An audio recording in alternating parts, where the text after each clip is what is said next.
কে আপনারা? বিয়ে বাড়িতে বন্দুক নিয়ে কেন ঢুকেছেন? এই মুহূর্তে আমার বাড়ি থেকে বের হয়ে যান, না হলে কিন্তু আমি পুলিশ ডাকতে বাধ্য হব। পুলিশ আসার আগে আমরা তোর মেয়েকে নিয়ে এখান থেকে চলে যাব। এই কথা বলেই একদল গুন্ডা বাড়ির ভেতর ঢুকে এলো। আশেপাশে তখন হাহাকার ছড়িয়ে গেল। গুন্ডাদের ভয়ে যে যেভাবে পারছে পালিয়ে যাচ্ছে। প্রিয়াঙ্কাকে তখনও পার্লারের লোকজন কোণে সাজাচ্ছিল। গুন্ডাগুলো এগিয়ে গেলে প্রিয়াঙ্কার মা ময়না এসে তাদের পথ আটকে দাঁড়ায়। দুহাত জড়ো করে বলে, তোমরা আমার মেয়ের কক্ষে যাবে না। কেন তোমরা আমাদের পিছনে লেগে আছো? সোম এখন আর আগের মতো মাফিয়া নেই, ও ভালো হয়ে গেছে। ওকে দয়া করে সাধারণ মানুষের মতো থাকতে দাও। আপনার জামাইয়ের সাথে আমাদের কিছু পুরনো হিসাব নিকাশ বাকি আছে, তা মেটানোর জন্যই আমরা আপনার মেয়েকে তুলে নিয়ে যাব। যদি ভালোই সোম আমাদের কাছে ধরা দেয় তাহলে তো খুব ভালো, আর না হলে আপনার মেয়েকে মেরে আমরা সে বদলা নিব। তোমাদের শত্রুতা সোমের সাথে, আমার মেয়ের সাথে নয়। ও তো তোমাদের কোনো ক্ষতি করেনি, তাহলে ওকে কেন নিয়ে যাবে? কারণ কান টানলে মাথা আসে, আর বউ টানলে জামাই আসে। বলে ময়নাকে ধাক্কা দিয়ে ধপা ধপ পায়ে 5 জন গুন্ডা প্রিয়াঙ্কার ঘরের দিকে চলে গেল। অনেকগুলো ঘর খুঁজে প্রিয়াঙ্কার ঘর খুঁজে পায় ওরা। দরজাটা খুলে হেলান দিয়ে দাঁড়ায়। বাকি মেয়েরা বন্দুক দেখে ভয় পেয়ে যায়। গুন্ডাদের ভেতরে মিলন ইশারা করে বলে, গুলি করে মাথার খুলি উড়িয়ে দেওয়ার আগে এই ঘর থেকে বেরিয়ে যায় সবাই। পরক্ষণেই ঘর থেকে দৌড়ে বেরিয়ে গেল সবাই। প্রিয়াঙ্কার সাজ তখন সম্পূর্ণ হয়ে গেছে। সে নিজেই নিজের মাথার ওড়নাটা সেফটি পিন দিয়ে বাঁধছিল। তাকে বিয়ের আসর থেকে একদল গুন্ডা তুলে নিয়ে যেতে এসেছে। সেদিকে সে কোনো দৃষ্টিপাত করে না। সে বধূ সাজতে ব্যস্ত খুব। গুন্ডারা তা দেখে ভড়কে গিয়ে বলে, কিরে, আমরা তোকে তুলে নিয়ে যেতে এসেছি, আর তুই বউ সাজছিস কেন? বিয়ের জন্য মানুষ কতটা পাগল হলে গুন্ডাদের দেখে বউ সাজতে পারে? বিয়ে তো আমার হবে, আর মেয়েরা তো বিয়েতে সাজবেই। তোকে আমরা এখন তুলে নিয়ে যাব। যদি সোম আমাদের কাছে ধরা দেয় তবে তোকে ছাড়বো, নাহলে তোর আজ বিয়ে করা হবে না। সোম আমাকে বাঁচাতে যাবে এবং অক্ষত অবস্থায় আমাকে ফিরিয়েও নিয়ে আসবে, কিন্তু তোরা আজকেও অক্ষত থাকবি না। সোম তোদের সবাইকে পিস পিস করে কেটে রেখে আসবে। গুন্ডারা প্রিয়াঙ্কার কথায় রেগে গেল। তারপর বন্দুক ঠেকিয়ে প্রিয়াঙ্কাকে ঘর থেকে বাইরে নিয়ে এলো। এদিকে আফজাল হোসেন অনবরত ফোন করে চলেছে সোমকে। সোম বিয়ের জন্য ব্যস্ত হওয়ায় কল রিসিভ করছে না। আফজাল হোসেন বাধ্য হয়ে ফোন করলেন ইকবাল সাহেবকে। ইকবাল সাহেব কল রিসিভ করতেই আফজাল হোসেন বলেন, বিআই সাহেব, সোম কোথায়? আমি বারবার ওকে ফোন করার চেষ্টা করছি, কিন্তু কেউ তুলছে না। এদিকে আমাদের বাড়িতে গুন্ডারা এসে প্রিয়াঙ্কাকে তুলে নিয়ে যাচ্ছে। কি বলছেন কি বিআই সাহেব? ওরা কেন প্রিয়াঙ্কাকে তুলে নিয়ে যাবে? সোমের সাথে ওদের পুরনো শত্রুতা আছে, এই জন্য ওরা প্রিয়াঙ্কাকে তুলে নিয়ে যাবে। আপনি একটু তাড়াতাড়ি সোমকে খবরটা জানান। ঠিক আছে, আমি জানাচ্ছি। এই বলে কল রেখে দিল ইকবাল সাহেব। ততক্ষণে মেইন দরজা অতিক্রম করে প্রিয়াঙ্কাকে নিয়ে বেরিয়ে যাচ্ছে গুন্ডারা। আফজাল হোসেন গুন্ডাদের পেছন থেকে টেনে একটা ঘুষি দিলেন। একজন গুন্ডা মাটিতে পড়ে যায়। এতে বাকি গুন্ডারা খেপে গিয়ে আফজাল হোসেনকে মারধর করে। প্রিয়াঙ্কা, ময়না ছাড়া আর কেউ নেই সেখানে। প্রিয়াঙ্কা ছুটে যায় গুন্ডাদের থেকে আফজাল হোসেনকে ছাড়িয়ে জড়িয়ে ধরে বলে, আমি নিজের ইচ্ছায় তোদের সাথে যাচ্ছি। আমার বাবার গায়ে যদি আর একটাও আঘাত লাগে তাহলে কিন্তু আমি যাব না। তোকে জোর করে নিয়ে যাব তখন।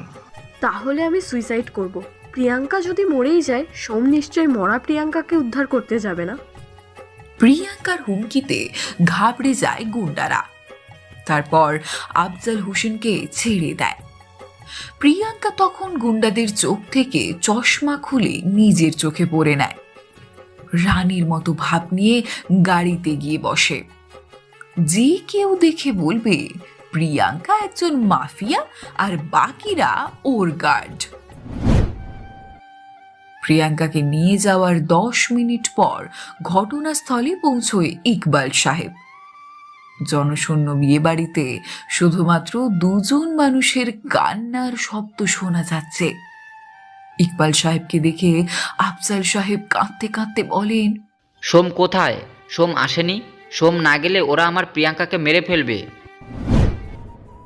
সুজন, বিকি, শফিক ও সোম মাইক্রোবাসে করে আসছে। সোম মুখে রুমাল দিয়ে বসে আছে আর ওকে চেতাচ্ছে বাকিরা।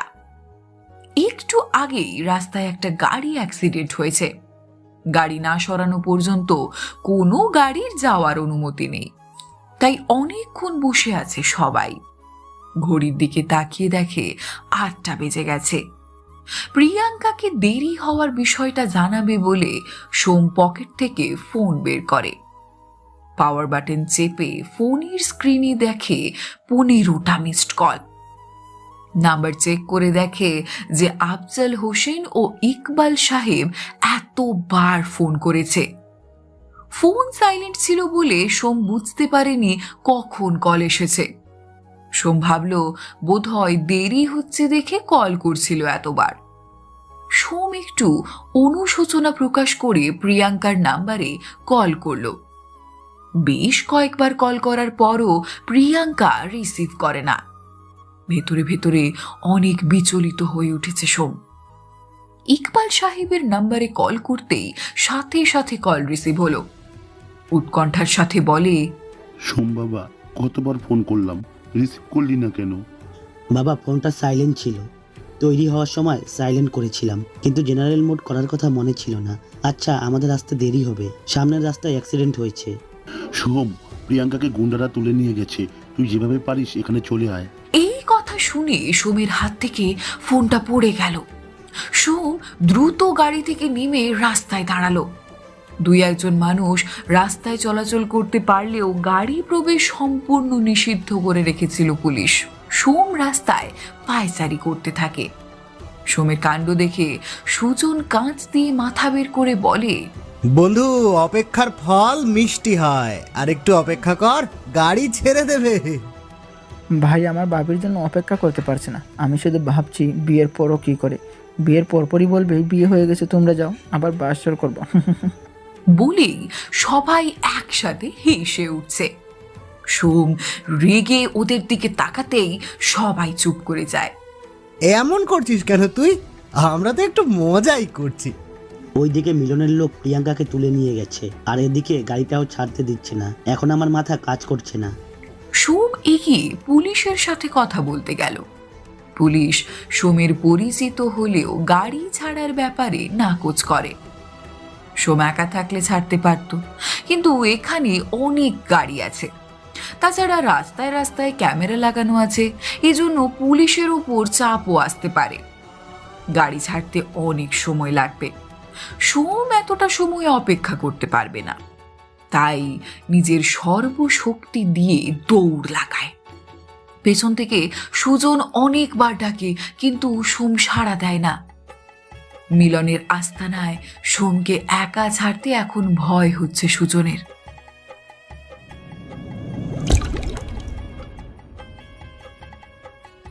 সোম বাড়িতে আসলে তাকে সমস্ত ঘটনাটা খুলে বলে আফজাল হোসেন। সবটা শুনে সোমের মাথায় আগুন জ্বলে ওঠে। প্রিয়াঙ্কাকে ওদের কোন আস্তানায় নিয়ে গেছে তা সোম জানে না, তাই ক্লু খোঁজার জন্য প্রিয়াঙ্কার ঘরে যায়। প্রিয়াঙ্কার সাজগোজের জিনিসের মধ্যে সোম একটা কাগজ দেখতে পায়। তাতে লেখা, নিজের প্রিয়তমাকে যদি বাঁচাতে চাও তাহলে আমার কাছে এসে ধরা দাও সোম। নিচে একটা ফোন নাম্বার লেখা। সোম নাম্বারটা ফোনে ডায়াল করে। পরক্ষণে কল রিসিভ করে মিলন। আমি জানতাম তুই ফোন করবি আমাকে। প্রিয়াঙ্কাকে এত ভালোবেসে সন্ত্রাস ছেড়ে একজন ভালো ছেলে হয়ে গেলি, তার জন্য তুই ঠিকই আসবি। আমার প্রিয়াঙ্কার কোনো ক্ষতি হলে খুব খারাপ হবে মিলন। তোকে কুকুরের মতো রাস্তায় ফেলে মারবো। দেখা যাবে কে কাকে কুকুরের মতো মারে। তুই আমার ভাইকে মেরেছিস, আমার ভাইয়ের মৃত্যুর প্রতিশোধ আমি নেবই। এখন তোর কোনো ক্ষমতা নেই, তোর কাছে কোনো অস্ত্র নেই, আর কোন নেতা তোর পাশে আছে? হ্যাঁ, তাই তোর বাঁচার কোনো চান্স নেই। তুই হয়তো জানিস না, সিংহ বুড়া হয়ে গেলেও সে বনের রাজাই থাকে। আমি ক্যারেক্টার চেঞ্জ করেছি, তার মানে এই না যে আমি শক্তি হারিয়েছি। আমার বাবার কথায় আমি খারাপ কাজ ছেড়ে দিয়েছি, এবার আমার বাবার কথাই আমি নিজের রূপে ফিরবো। আমাকে তোর আস্তানার ঠিকানা দে। মিলন সোমকে ঠিকানা বলে দিতেই সোম বেরিয়ে যায় প্রিয়াঙ্কাকে উদ্ধার করার উদ্দেশ্যে। রুমালটা মাথায় বেঁধে একটা চিৎকার দিয়ে বাসে উঠে পড়ে সে। বরযাত্রী যেই বাসে এসেছিল সেই বাসে এগিয়ে যায় মিলনের আস্তানার দিকে। তারপর সুমির কাছে তার পুরনো দিনের দৃশ্যগুলো ভেসে ওঠে চোখের তারায়।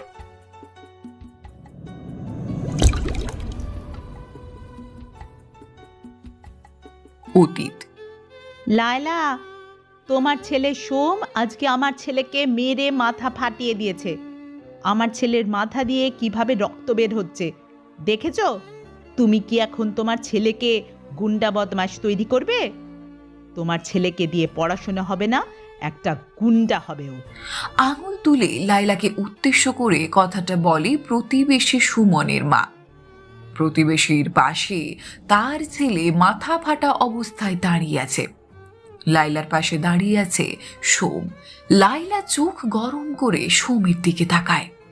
সোম তার পেছনে মাথা নিচু করে দাঁড়িয়ে আছে। সোমের ভাবভঙ্গি দেখে বোঝা যাচ্ছে সোম ছেলেটিকে সত্যিই মেরেছে। লায়লা সোমের দিক থেকে চোখ সরিয়ে সুমনের মাকে উদ্দেশ্য করে বলে, এমনি এমনি আমার ছেলে তোমার ছেলেকে মেরেছে সেটা আমার মনে হয় না। আমার ছেলেকে আমি খুব ভালো করেই চিনি, সে এমনি এমনি কারো গায়ে হাত দেয় না। ছেলেদের ভেতরে একটু আধটু ঝামেলা তো হবেই। 10টা বাসন এক জায়গায় থাকলে একটু ঠোকাঠুকি লাগবেই। তাই বলে তোমার ছেলে আমার ছেলের মাথা ফাটিয়ে দেবে? আমার কাছে বলতো আমার ছেলে কি করেছে, আমি আমার ছেলের বিচার করতাম। ও কোন সাহসে আমার ছেলেকে মেরেছে। তোমার ছেলেকে তুমি কি শাসন করো তা আমার চেয়ে ভালো কেউ জানে না। সঠিক বিচার না পেয়ে সুমনের মা রাগ দেখিয়ে সেখান থেকে চলে গেল। সুম এখনো মাথা নিচু করে দাঁড়িয়ে আছে। লায়লা রাগ নিয়ে হন হন করে রান্নাঘরে চলে গেল। রান্নাঘরে জানালার সাথে লম্বা একটি দড়ি ঝোলানো। দড়িটি খুলে নিল। পাশে একটা মোটা বাঁশ দেখতে পেল। দুটো সাথে নিয়ে সুমের সামনে দাঁড়ালো। সময় এখন 1টার কাছাকাছি। সূর্য তার সমস্ত তীর্যক তাপ ঢেলে দিয়েছে পৃথিবীতে। লায়লা সেদিকে পরোয়া না করে সোমকে বাঁশ দিয়ে একটা বাড়ি দিল। হঠাৎ আক্রমণে সোম নিজেকে সামলাতে না পেরে মাটিতে পড়ে গেল, কিন্তু লায়লা থামলেন না। সে বাঁশ দিয়ে প্রহার করতে থাকে সোমকে। সোম ব্যথায় চিৎকার করে কাঁদছে। তাতে কোনো তোয়াক্কা করছেন না লায়লা। আঙুল তুলে চেঁচিয়ে বলেন, অন্যের ছেলের গায়ে কেন তুই হাত দিলি? আমার কাছে এসে বলতিস, আমি দেখতাম ব্যাপারটা। তুই কেন আগ বাড়িয়ে ওর মাথা ফাটিয়ে দিলি? প্রতিদিন তোর নামে কেন আমার কাছে সবাই বিচার চাইতে আসবে রে? তুই কি গুন্ডা হতে চাস? তাহলে আমাকে বল, আমি তোকে এখানেই শেষ করে দিই। কোনো গুন্ডার মা হয়ে বেঁচে থাকার চেয়ে নিঃসন্তান হয়ে বেঁচে থাকা অনেক সুখের। মা, বিশ্বাস করো, আমি ইচ্ছে করে ওর মাথা ফাটাইনি। ও আগে আমাকে মেরেছে। আমি যখন ওকে ধাক্কা দিই তখন ও গাছের সাথে ধাক্কা খায়। গাছের সাথে ধাক্কা খেয়ে ওর মাথা ফেটে গেছে। কিন্তু ওর মা তো আমাকে বললো তুই ওর মাথা ফাটিয়ে দিয়েছিস। ওরা কি মিথ্যে কথা বলছে? ঘরে কতগুলো খেলনা কিনে দিয়েছি, 2 ভাই মিলে খেলতে পারিস না? ওই ছেলের সাথে কেন খেলতে যাবি তুই? কিছু না হলে ওই মহিলা বারবার দৌড়ে এসে আমার কাছে তোর নামে নালিশ করে। আবার কি তা ভালো লাগে? আমি আর কখনো ওর সাথে খেলতে যাব না মা। তুমি আমাকে শেষবারের মতো ছেড়ে দাও। না, তোকে আমি কিছুতেই ছাড়বো না। আজকে তোকে আমি উচিত শিক্ষা দিয়ে তবেই ছাড়বো। আজকে যদি আমি তোকে একটা উচিত শিক্ষা দিই, সেটা তাহলে তোর সারা জীবন মনে থাকবে। ছেড়ে দিলে মনে করবি মা তো কিছুই বলে না, আবার এরকম করার সাহস পাবি। বলেই লায়লা দড়ি দিয়ে সোমের হাত পা বেঁধে ফেলে গাছের সাথে। তারপরে রান্নাঘরে চলে যায়। সোম কাঁদতে কাঁদতে বারবার তাকে ছেড়ে দিতে বলে, কিন্তু লায়লা সেদিকে কোনো পাত্তা দেয় না। সোমের ছোট ভাই শফিক স্কুল থেকে বাড়ি এসে দেখে সোম গাছের সাথে বাঁধা অবস্থায় আছে। শফিক ব্যাগ রেখে ভাইয়ের কাছে গেল, দড়ি ধরে খোলার চেষ্টা করতে যাবে, তখনই লাইলা ধমক দিল। যদি তুই ওর বাঁধন খুলে দিস তাহলে আমি তোকেও বেঁধে রাখবো, এমন বার মারবো ভাইয়ের প্রতি ভালোবাসা তোর উড়ে যাবে। শফিক ভয় পেয়ে যায়, বাঁধন আর খুলল না। এতক্ষণ রোদে বাঁধা থাকার কারণে গলা শুকিয়ে এসেছে সোমের।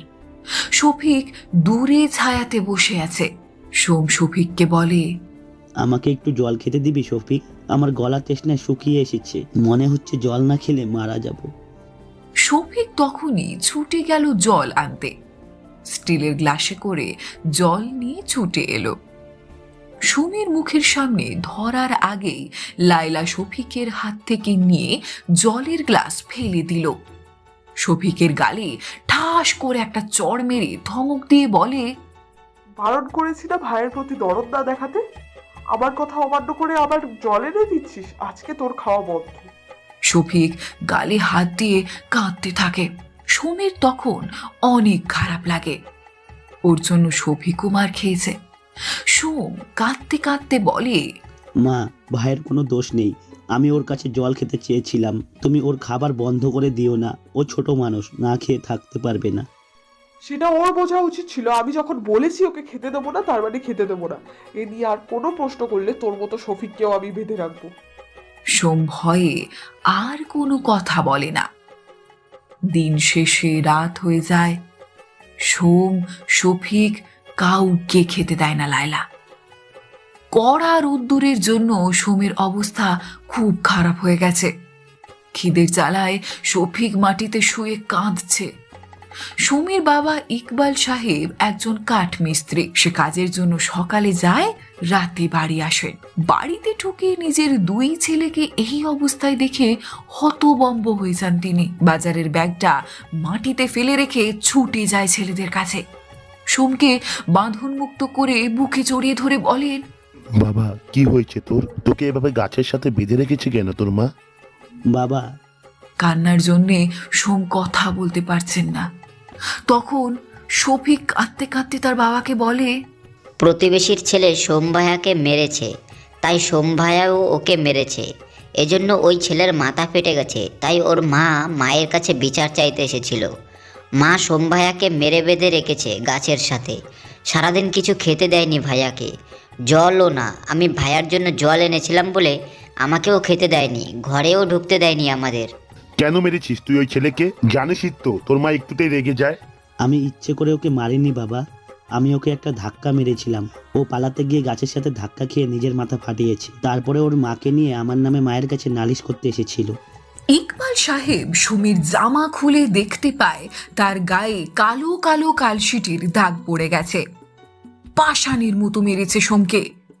দুই ছেলেকে দেখে নিজের রাগ সংযত করতে পারে না। সোমদের ওখানেই রেখে বাঁশের কঞ্চি নিয়ে ঘরে চলে যায় ইকবাল সাহেব। লায়লা তখন চুল আঁচড়াচ্ছেন। পেছন থেকে চুলের মুঠি ধরে নিজের দিকে ফেরায় ইকবাল সাহেব। রাগে কাঁপতে কাঁপতে বলে, মাইয়া মানুষ, তোর এত সাহস কেন? তোর সাহস হয় কিভাবে আমার ছেলেকে এভাবে মারার? আমি কাম করি আমার ছেলেদের জন্য, আর তুই ওদের খেতে দিস না, আবার এখানে বসে চুলের যত্ন নিচ্ছিস। বলেই মারতে শুরু করে লায়লাকে। এলো পাথাড়ি মারের আঘাতে লায়লা ব্যথায় কাঁদতে থাকে, কিন্তু তাতে মোটেও মায়া হয় না ইকবাল সাহেবের। তারপরে রান্নাঘরে গিয়ে বটি নিয়ে আসে। লায়লা তা দেখে অনেক ভয় পেয়ে বলে, তোমার ছেলে ওই বাড়ির সুমনকে মেরে মাথা ফাটিয়ে দিয়েছে, এজন্য আমি ওকে শাস্তি দিয়েছি। বারবারও ওর নামে নালিশ আসে আমার কাছে। পুরুষ মানুষ তো মারামারি করবেই, ওরা কি তোর মতো হাতে চুরি পরে ঘরে বসে থাকবে? পুরুষদের গায়ে হাত দিলে কি হয় জানিস না? আমিও তোকে সেই শাস্তি দেব, জীবনেও তুই আর এরকম দুঃসাহস করবি না।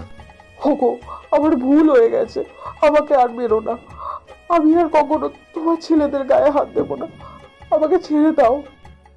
ইকবাল সাহেব বটি দিয়ে গলা কাটতে চেয়েছিলেন লায়লার, কিন্তু লায়লা ক্ষমা চাওয়াতে সে শান্ত হয় কিছুটা, তবে বেশি শান্ত হয় না। চুলের মুষ্টি ধরে সবগুলো চুল কেটে ফেলে। তারপর সে চুলগুলো দেখিয়ে বলে, আমার ছেলেদের বাইরে ফেলে রেখে তুই চুল আসছিলিস না? আমার ছেলের গায়ে আবার হাত দিলে এই চুলের কথা তোর মনে পড়বে, তখন তুই আর আমার ছেলেদের মারার দুঃসাহস দেখাতে পারবি না। লাইলার কাছে তার চুলগুলো অনেক শখের।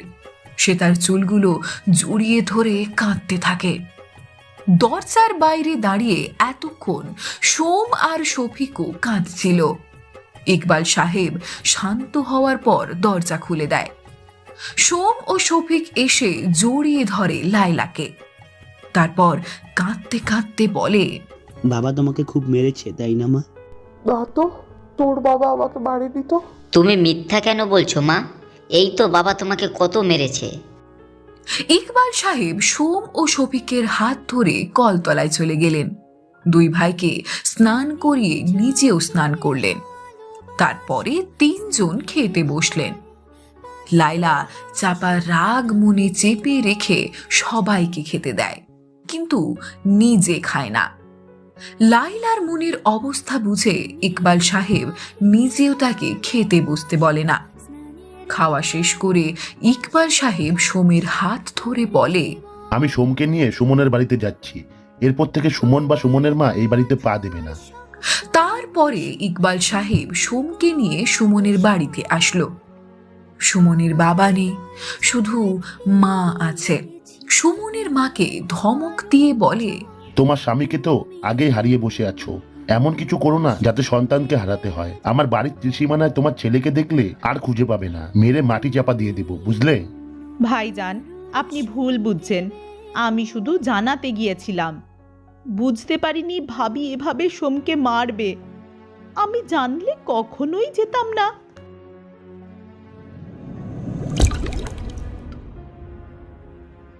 পুকুর পাড়ে স্নান করতে এসেছে সবাই। সেখানে আরো মহিলারা আছে।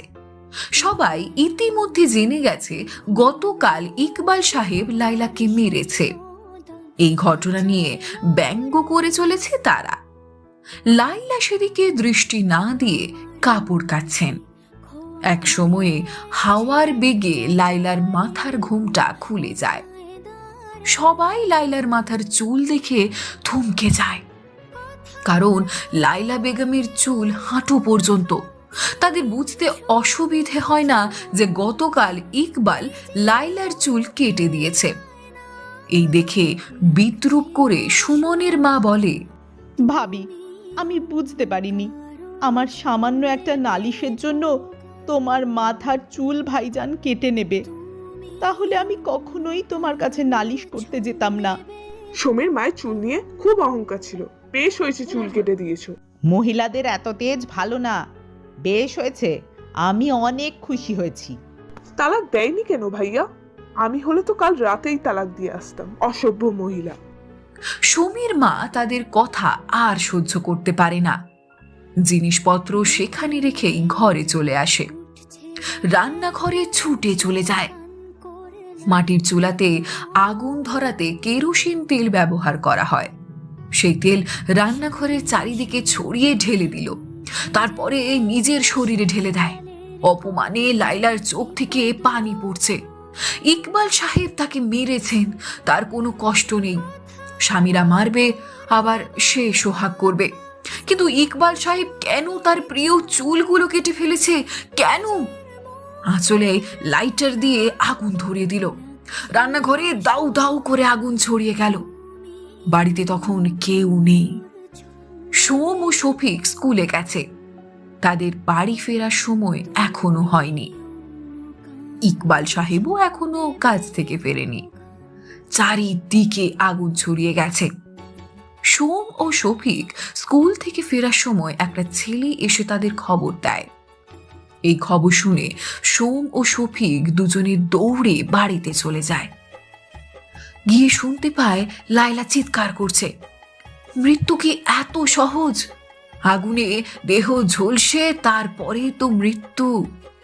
সোম বাইরে থেকে চিৎকার করে বলে, মা তুমি তাড়াতাড়ি বেরিয়ে আসো। ও মা, রান্নাঘরে আগুন লাগলো কিভাবে? তুমি আগুন থেকে বেরিয়ে আসো মা। গ্রামের মানুষের একটু হলেও মায়া হয়। তারা বালতিতে করে জল এনে রান্নাঘরে জল দিতে থাকে। সোম আগুনের ভেতরে লাইলার কাছে ছুটে যায়। নিজের জীবনের পরোয়া না করে সোম লাইলাকে বাঁচাতে আসে। তা দেখে লাইলা কেঁদে ওঠে। অথচ এই ছেলেকে এসে গতকাল কতই না মেরেছে, বেঁধেও রেখেছিল। এটা দেখে লাইলার হঠাৎ করে বাঁচতে ইচ্ছে করে। তখন সে সোমকে বলে, আমাকে বাঁচা বাবা, আমাকে বাঁচা, আমিও বাঁচতে চাই তোদের সাথে। সোম লাইলাকে হাত ধরে বের করে আনে রান্নাঘর থেকে। লাইলা শরীরের অনেক অংশ পুড়ে গেছে, তা সোমের হাতে লেগে যায়। লাইলাকে নিয়ে সোজা পুকুরে ফেলে দিল সোম। তারপর সেও পুকুরে নামলো। লাইলার পরনের শাড়িটা সম্পূর্ণ পুড়ে গেছে। লাইলাকে জল থেকে উপরে তুলে সোম শফিককে বলে, মায়ের জন্য ভালো একটা শাড়ি নিয়ে আয় ভাই, তাড়াতাড়ি যা। শফিক ছুটে গিয়ে ঘর থেকে ভালো একটা শাড়ি এনে সোমের হাতে দিল। সোম শাড়িটা তাড়াতাড়ি করে খুলে লাইলাকে ঢেকে দিল। ততক্ষণে রান্নাঘরের আগুন নিভে গেছে। অন্যদিকে বাড়িতে আগুন লাগার খবর শুনে ফিরে এসেছে ইকবাল সাহেব। এসে এমন একটা অবস্থা দেখবেন ভাবতেই পারেননি। বিচলিত হয়ে শফিককে বলে, তো সুলতান চাচা বাড়িতে আছে কিনা গিয়ে দেখ, বলবি তাড়াতাড়ি অটো নিয়ে চলে আসতে। লাইলা কাঁদতে কাঁদতে বলে, না যাস না বাবা, আমার পাশে আয়, আমি আর বাঁচবো না। মরার আগে তোদেরকে মন ভরে দেখে যাই। কিছুক্ষণের ভেতরে লাইলা তার শেষ নিঃশ্বাস ত্যাগ করে। উপস্থিত সবাই সমবেদনা জানায়। ইকবাল সাহেব তখন মনের কষ্টে বলে ওঠে, তোমাদের ভেতরে কেউ আমার স্ত্রীকে আগুনের ভেতর থেকে বাঁচিয়ে আনতে পারতেন না? সবাই দাঁড়িয়ে দাঁড়িয়ে শুধু লীলা খেলা দেখছো। যখন আগুন সবে লেগেছে তখন আমরা ভাবিকে আসতে বলেছিলাম, তিনি ইচ্ছে করেই আসেননি। আমার মনে হয় সে ইচ্ছে করে আগুন লাগিয়ে দিয়েছে। আমরা সবাই পুকুর পাড়ে স্নান করতে গিয়েছিলাম। হঠাৎ করেই ভাবি বাড়িতে চলে এলো। তার পেছনে পেছনে আমরা এসে দেখি কেরোসিন তেল সমস্ত রান্নাঘরে ছিটিয়ে দিয়েছে। তারপরে নিজেই নিজের আঁচলে আগুন ধরিয়ে দেয়।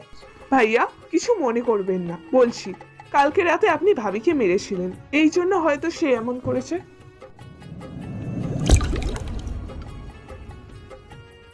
ইকবাল সাহেব লাইলার দাফন শেষ করে বাড়ির উঠানে এসে দাঁড়িয়েছে। ছোট ছেলে শফিক এসে গাছের সাথে হেলান দিয়ে দাঁড়িয়ে আছে। তিনি ছেলের মাথায় হাত দিয়ে বলেন, কাঁদিস না বাবা, একদম কাঁদিস না। তোর মা আমাদের ছেড়ে নিজের ইচ্ছাতে চলে গেছে, এখানে আমাদের তো কিছু করার নেই, তাই না? আমার মা নিজের ইচ্ছায় চলে যায়নি। তোমার বড় ছেলে সোম আমার মাকে মেরে ফেলেছে। ও কেন সুমনকে মারতে গিয়েছিল? ও যদি সুমনকে না মারতে যেত তাহলে ওর মা আমাদের বাড়িতে নালিশ করতে আসতো না। মা ওকে বেঁধেও রাখতো না, আর তুমিও মাকে মারতে না, আর মাও মনের কষ্টে গায়ে আগুন দিত না। আমি এত কিছু জানি না। আমার মা চাই যেভাবে হোক আমার মাকে এনে দাও। ভাই চুপ কর ভাইয়া, তুই আমার সাথে একটুও কথা বলবি না। তুই আমার মাকে মেরে ফেলেছিস। এরপর থেকে শফিক অন্যরকম হয়ে গেল। তার আচার আচরণ সম্পূর্ণ বদলে গেল। সব কিছুতে অনিয়ম লক্ষ্য করেন ইকবাল সাহেব। তাই তিনি তৃতীয় বিয়ের সিদ্ধান্ত নেন। ঘটককে পাত্রী দেখতে বলেন। ইকবাল সাহেবের বয়স কম নয়, তাই অবিবাহিত কোনো নারী তার জন্য পাওয়া যায় না। একজন ডিভোর্সি নারীকে পাওয়া যায়, তার একটা ছেলেও আছে সমীর বয়সী। তাই ইকবাল সাহেব তাকে বিয়ে করে বাড়িতে নিয়ে আসেন। সোম নতুন মা সাহেলাকে দেখে একটুও খুশি হয় না, বরং সে কষ্ট পায়। কারণ তার মায়ের জায়গায় অন্য কোনো নারী তার মা হয়ে এসেছে। কিন্তু শফিক নতুন মাকে পেয়ে অনেক খুশি হয়। ইকবাল সাহেব সোম ও শফিককে দেখিয়ে বলে, ইনি হচ্ছে তোমাদের নতুন মা, আর সাহেলা এরা তোমার দুই সন্তান। মা হারা দুই ভাইকে আগলে রেখো। আরেকটা কথা, এখন কিছু কারণবশত সোমকে শফিক সহ্য করতে পারে না, তুমি ওদের দুই ভাইয়ের মাঝের সমস্যা দূর করে দিও। আচ্ছা, তুমি চিন্তা করো না গো, আমি আমার বিকির মতো তোমার ছেলেদেরও ভালোবাসবো, ওরাও তো আমারই ছেলে।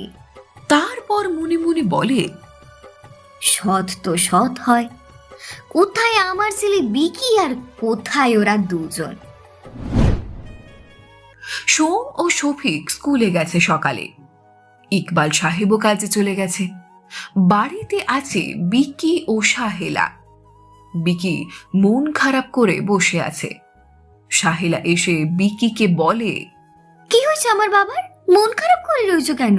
আমি মন খারাপ করে থাকলে তোমার কি? আমি তো আর তোমার কেউ না। তোমার আরও দুটো ছেলে আছে, তুমি এখন ওদেরকেই আমার চেয়ে বেশি ভালোবাসো। আমাকে আর আগের মতো ভালোবাসো না তুমি। কে বলেছে তোকে সব কথা? তুই আমার পেটের সন্তান, আর ওরা দুজন তো আমার সৎ ছেলে। ওরা তোর সৎ ভাই। মুখে ওদের আপন বললেও মনে মনে ভাববি ওরা তোর সৎ ভাই। ওদের তোর বাবার চোখে খারাপ প্রমাণ করে তারপরে এই বাড়ি থেকে বের করে দেব। তারপরে তোর বাবার সব সম্পত্তি আমাদের। কিন্তু মা, ওদের কিভাবে বের করব? শফিক সোমকে সহ্য করতে পারে না, তাই শফিকের মাধ্যমে সোমকে তোর বাবার চোখে খারাপ প্রমাণ করে আগে ওকে বাড়ি থেকে বের করব। আচ্ছা মা, তাহলে আমি আগে শফিকের চোখে ভালো হয়ে উঠব। সোম ও শফিক স্কুল থেকে ফিরলে বিকি শফিকের সাথে ভালো ব্যবহার শুরু করে দেয়। ওর সাথে খেলাধুলো করে। শফিক প্রায় ভুলেই যায় সোম নামের ওর কোনো ভাই আছে। সোম শফিক ও বিকির সাথে মিশতে গেলে ওরা দুজনেই সোমকে এড়িয়ে চলে যায়। আজকে ইকবাল সাহেবের বাড়িতে ফিরতে দেরি হবে বলে সোম, শফিক, বিকি ও সাহেলা খেতে বসেন রাতের খাবার। সবাইকে ভাত ও তরকারি দিয়ে সাহেলা বেগম বিকিকে খাওয়াতে থাকেন। সোম ও শফিক নিজের হাতেই খাচ্ছিল। হঠাৎ একটা কিছু মনে পড়াতে সাহেলা শফিককে উদ্দেশ্য করে বলে, বাবা শফিক, তুইও তো আমার এক সন্তান। তোদের নিজের মা নেই, আমি তো এখন তোদের মা। তুই কি আমার হাতে খাবি? তুমি সত্যিই আমাকে খাইয়ে দেবে মা? কেন দেব না? বিকির পাশে এসে বস, আমি তোকে খাইয়ে দিচ্ছি। সাহেলা শফিকের প্লেটটা নিয়ে লোকমা বানাতে থাকে। শফিক উঠে বিকির পাশে বসতেই সোম সাহেলার দিকে তাকায়। অনেক দিন হয়েছে লাইলার মৃত্যুর। সোমেরও ইচ্ছে করে সাহেলার হাতে খেতে। সাহেলা সোমের দিকে না তাকিয়ে শফিককে খাওয়াতে থাকে। শফিক খেতে খেতে বলে, আমার একটা বন্ধু আছে, ওর নাম শিয়াম। ওর মা মারা গেছে অনেক দিন আগে। ওর বাবাও আরেকটা বিয়ে করেছে। সেই মহিলাটা ভালো না, শিয়ামকে একদমই দেখতে পারে না।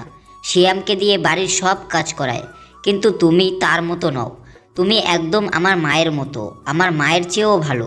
আমাকে কত আদর করো। বিকিও অনেক ভালো, সোম ভাইয়ের চেয়েও আমাকে অনেক আদর করে। নিজের ভাইয়ের মুখে এমন কথা শুনে সোম একটু কষ্ট পেল।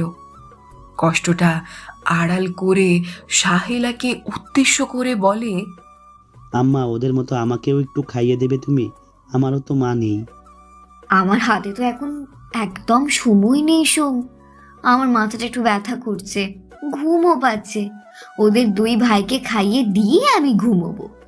তোমার বাবা আসলে তাকে বলবে যাতে খাবারটা আজকে সে নিয়ে খায়। সোম মাথা নেড়ে খেতে থাকে। শফিকের খুশি দেখে সোম নিজের দুঃখের কথা ভুলে যায়।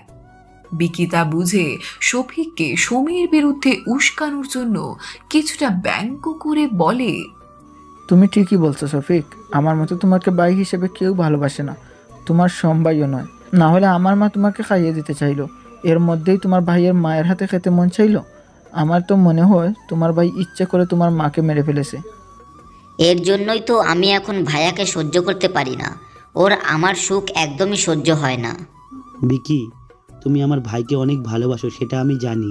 কিন্তু আমি ওকে ভালোবাসি কি বাসি না সেটা তুমি জানো না।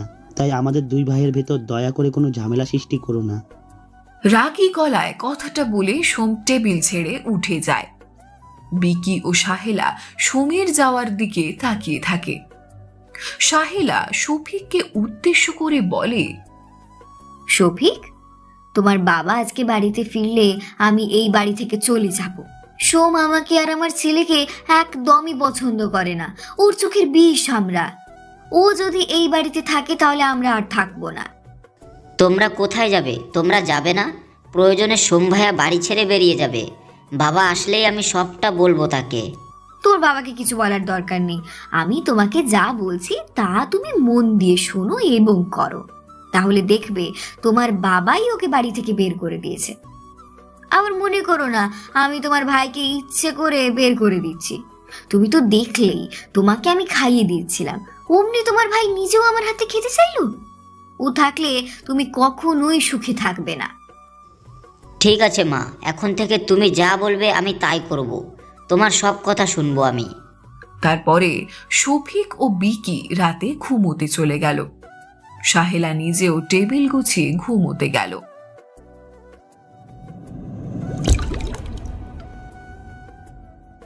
সোম পুকুর পাড়ে বসে ঢিল ছুটছে জলে। বাড়িতে এখন ওর থাকতে একটু ভালো লাগে না। এর মধ্যে ইকবাল সাহেব বাড়িতে ফিরলেন।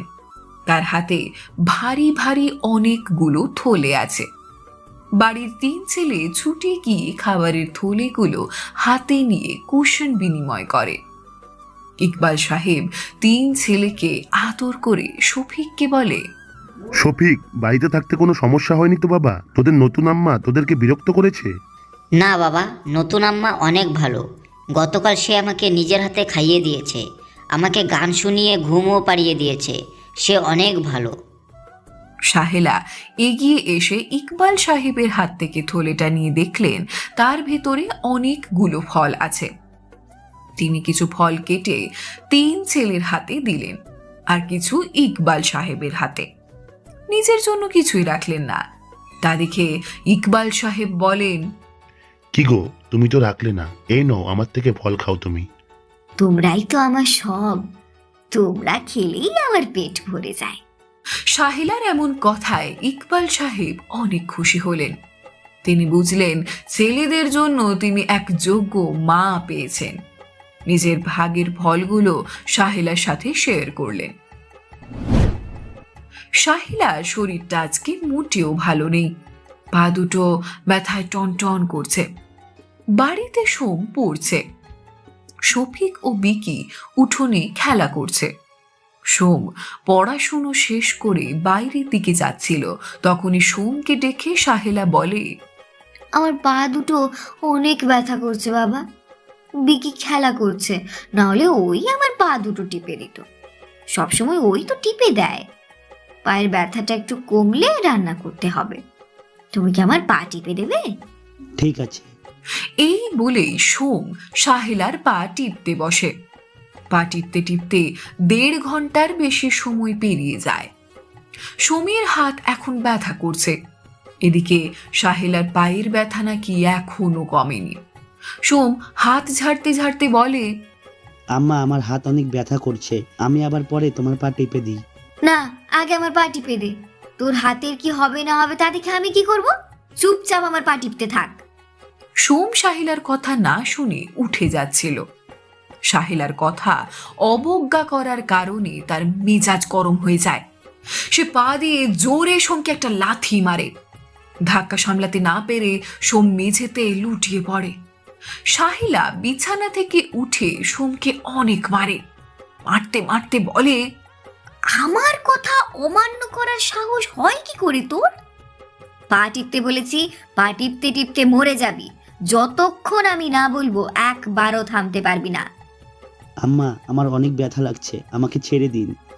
ছেড়ে দিলাম, তবে এই কথা যদি তোর বাবা কোনোভাবে জানতে পারে তাহলে তোর এমন অবস্থা করব নিজেই নিজেকে চিনতে পারবি না, মনে রাখিস। সোম কাঁদতে কাঁদতে ঘরে চলে যায়। ততক্ষণে সন্ধ্যা নেমেছে পৃথিবীর বুকে। সাহেলা কিছুটা আন্দাজ করে সোম বলে দিতে পারে, তাই উঠোনে গিয়ে বিকি ও শফিককে নিয়ে ঘরে আসে। ওদের আগে থেকেই অনেক কথা শিখিয়ে দেয়। ইকবাল সাহেব রাতে বাড়িতে আসলে বিকি ও শফিক গিয়ে তাকে জড়িয়ে ধরে। নিত্যদিন 3 সন্তান জড়িয়ে ধরলেও আর এক সন্তান নেই দেখে কিছুটা বিচলিত হলেন ইকবাল সাহেব। সোমকে আশেপাশে খুঁজতে খুঁজতে বলেন, কিরে শফিক, সোম কোথায়? আমরা তিনজনে গিয়েছিলাম, তখন ডালের সাথে পা পিছলে ভাইয়া পড়ে যায়, ব্যথা পেয়েছে একটু, এজন্য ঘরে বসে আছে। ইকবাল সাহেব চিন্তিত হয়ে ছুটে যায় ঘরে। বালিশে মাথা গুজে ঘুমিয়ে আছে সোম। আসলে সে মার খেয়ে ঘরে এসে কাঁদতে কাঁদতে ঘুমিয়ে পড়েছে। ইকবাল সাহেব বিছানায় বসে সোমের শরীরে হাত দিলেন। শরীরের তাপমাত্রা দেখে তিনি আঁতকে উঠলেন। সামান্য একটু পড়ে যাওয়াতে সোমের শরীরে জ্বর পর্যন্ত চলে এসেছে। বাবার স্পর্শে ঘুম থেকে জেগে ওঠে সোম। জ্বরে কাঁপতে কাঁপতে বলে, বাবা, তুমি কখন এসেছো? আমি এসেছি অনেক আগেই। তোর জ্বর কিভাবে আসলো? ওষুধপত্র কিনে এনে খেয়েছিস নাকি শুধু ঘুমিয়ে পড়েছিলিস? স্কুল ছুটির সময় তাড়াহুড়ো করে বের হতে গিয়ে ধাক্কা লেগে পড়ে গিয়েছিলাম। ভিড় ছিল তো অনেক, সবার জাতাকলে পড়ে অনেক ব্যথা পেয়েছি, এতে জ্বর চলে এসেছে। শফিক এক কথা বলেছে, এখন সোম আবার আরেক কথা বলছে। দুই ভাইয়ের দুই কথার জন্য ইকবাল সাহেব সত্যিটা বুঝে উঠতে পারলেন না। কিছুটা বিরক্ত হয়ে তিনি বলেন, শফিক তো অন্য কথা বললো, তুই বলছিস স্কুলে ব্যথা পেয়েছিস। কোনটা সত্যি? না বললে বুঝবো কিভাবে? সোম ভাবে শফিক ইকবাল সাহেবকে সত্যি কথা বলেছে। কষ্টে নিজেকে শান্ত রাখতে পারে না। ইকবাল সাহেবকে জড়িয়ে ধরে কেঁদে ওঠে হাউমাউ করে। কাঁদতে কাঁদতে বলে, শফিক সত্যি কথাই বলছে বাবা, মা আমাকে অনেক মেরেছে। মায়ের হাত পা ব্যথা করছিল বলে আমাকে বলে পা টিপে দিতে। আমি 1.5 ঘন্টা ধরে মায়ের পা টিপে দিয়েছিলাম। আমার হাত ব্যথা করছিল দেখে উঠে যাচ্ছিলাম, এই জন্য মা আমাকে ধরে অনেক মেরেছে। ছেলের মুখে তার নতুন মায়ের সম্পর্কে এ ধরনের কথা শোনার জন্য একদমই প্রস্তুত ছিলেন না ইকবাল সাহেব। সে তাড়াতাড়ি করে সোমের জামা খুলে দেখে ওর পিঠে অজস্র কালশিটের কালো দাগ। এই দাগ কোনো মানুষ পড়ে গেলে কখনোই হয় না, কেউ ইচ্ছাকৃত আঘাত করলে তবেই হয়। তারপরে সোমকে ধরে বসার ঘরে নিয়ে যায়। চেঁচিয়ে ডাকে সাহেলাকে। সাহেলা, কোথায় তুমি? এদিকে এসো। ভিকি, শফিক, তোরাও এদিকে আয়। ইকবাল সাহেবের চিৎকারে সেখানে এসে সবাই উপস্থিত হয়। ইকবাল সাহেব তখন সোমের পিঠ দেখিয়ে সাহেলার উদ্দেশ্যে বলে, সাহেলা, সোম বলছে ওই স্কুলে ছুটির সময় পড়ে গিয়ে পিঠে এমন দাগ করেছে, আর শফিক বলছে উঠানে পড়ে গিয়ে পিঠে দাগ করেছে। তুমি দেখে বলো তো, পড়ে গিয়ে কখনো এমন দাগ হয় কিনা? আমি কিভাবে বলবো? সোম এসে আমাকে বলেছিল ও নাকি পড়ে গিয়ে ব্যথা পেয়েছে। বিকি ও শফিকও তাই বলেছে। সোম আরো একটা কথা আমাকে বলেছে, তুমি নাকি ওকে মেরেছো। ও অনেকক্ষণ তোমার পা টেপার পর চলে যাচ্ছিল এই জন্য। সাহেলা বেগম তীক্ষ্ণ দৃষ্টি দিয়ে সোমের দিকে তাকায়। সোম ভয় পেয়ে যায়। সে ভেবেছিল শফিক সত্যি কথা বলছে, এই জন্য সে বাবাকে সত্যিটা জানিয়েছে। কিন্তু শফিক যে মিথ্যে কথা বলেছে সেটা তো সে জানতো না। তাহলে সে কখনোই সত্যি বলতো না। ইকবাল সাহেব আবার বলে, আমি আমার 2 ছেলেকেই চিনি। এক ছেলের জন্য আমি অন্য ছেলেকে অবিশ্বাস করতে পারি না, তাই আমি সত্যিটা ধরছি না। সোম তো তোমারই সন্তান, আর সারা রাত জেগে তুমি সোমের সেবা করবে। এই বলে ইকবাল সাহেব ঘরে চলে গেলেন। তারপরে শফিক ও বিকি তারাও ঘরে গেল। সোমের দিকে কটমট দৃষ্টিতে তাকিয়ে সাহেলাও তাকে ঘরে নিয়ে গেল। সারা রাত জেগে সোমের মাথায় পানি দিয়ে দিল, ওকে খাওয়ালো। একদিনের ভেতরেই সাহেলা সোমকে সুস্থ করে তুলল। সোম পুকুর পাড়ে বসে বই পড়ছিল। সামনেই তার এসএসসি পরীক্ষা। সোমের সামনে বসে বিকি ও শফিক খেলছিল। সোম পড়ায় এতটাই মগ্ন ছিল যে আশেপাশে খেয়াল করার মতো সময় তার ছিল না। সাহেলা রান্না করছিলেন। আজকে শুক্রবার হওয়ার কারণে ইকবাল সাহেব কাজে গেলেন না। এর মধ্যে বিকি ঘরে চলে গেল। শফিক তখন একাই খেলছিল। বিকি ফিরে এসে পেছন থেকে শফিককে এক ধাক্কা দিল। শফিক নিজেকে সামলাতে না পেরে পুকুরের জলে পড়ে গেল। শফিক বা বিকি কেউই সাঁতার জানত না। পরক্ষণেই বিকি ঘরে চলে গেল। জল ঝাপটানোর শব্দে সোম পুকুরের দিকে তাকিয়ে দেখে শফিক জলে পড়ে গিয়ে হাবুডুবু খাচ্ছে। সোম বই খাতা রেখে নিজেও পুকুরে ঝাঁপ দিয়ে শফিককে তুলে আনে। ইকবাল সাহেব, সাহেলা ও বিকি তিনজনই দাঁড়িয়ে আছে পুকুর পাড়ে। ইকবাল সাহেব সোমকে ধমক দিয়ে বলে, তুমি শফিককে পুকুরে ধাক্কা দিয়ে ফেলে দিয়েছিলে কেন সোম? তোমার কাছ থেকে আমি এরকম কিছু আশা করিনি। শফিক তোমার ভাই, তুমি ওর সাথে এরকম আচরণ কিভাবে করতে পারো?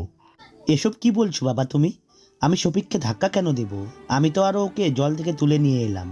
আমার ছেলে কি ভুল দেখেছে? তুমি শফিককে ধাক্কা দিয়ে ফেলে দিয়েছো দেখে বিকি আমাদের খবর দিয়ে নিয়ে এসেছে।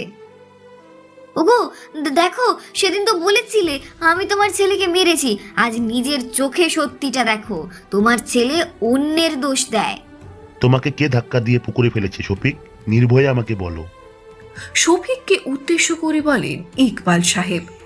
শফিক ছুটে গিয়ে বাবাকে জড়িয়ে ধরে হাউমাউ করে কেঁদে ওঠে। আশ্বাস দেয় ইকবাল সাহেব বর্তমানে সোমের চেয়েও বেশি বিশ্বাস করে বিকিকে। তাছাড়া পেছন থেকে কে ধাক্কা দিয়েছে তা দেখতে পারেনি শফিক, তাই বিকির সাথে তাল মিলিয়ে বলে, আমি এখানে খেলছিলাম, সোম ভাইয়াই আমাকে পেছন থেকে ধাক্কা দিয়েছে বাবা। আজকাল সোম ভাইয়া আমাকে মোটেও সহ্য করতে পারে না। ওকে তুমি বাড়ি থেকে বের করে দাও বাবা, নয়তো ও আমাকে বাঁচতে দেবে না। বিকি ও সাহেলা শফিকের সাথে তাল মিলিয়ে সুমির নামে বানিয়ে বানিয়ে অনেক বাজে কথা ইকবাল সাহেবকে বলে।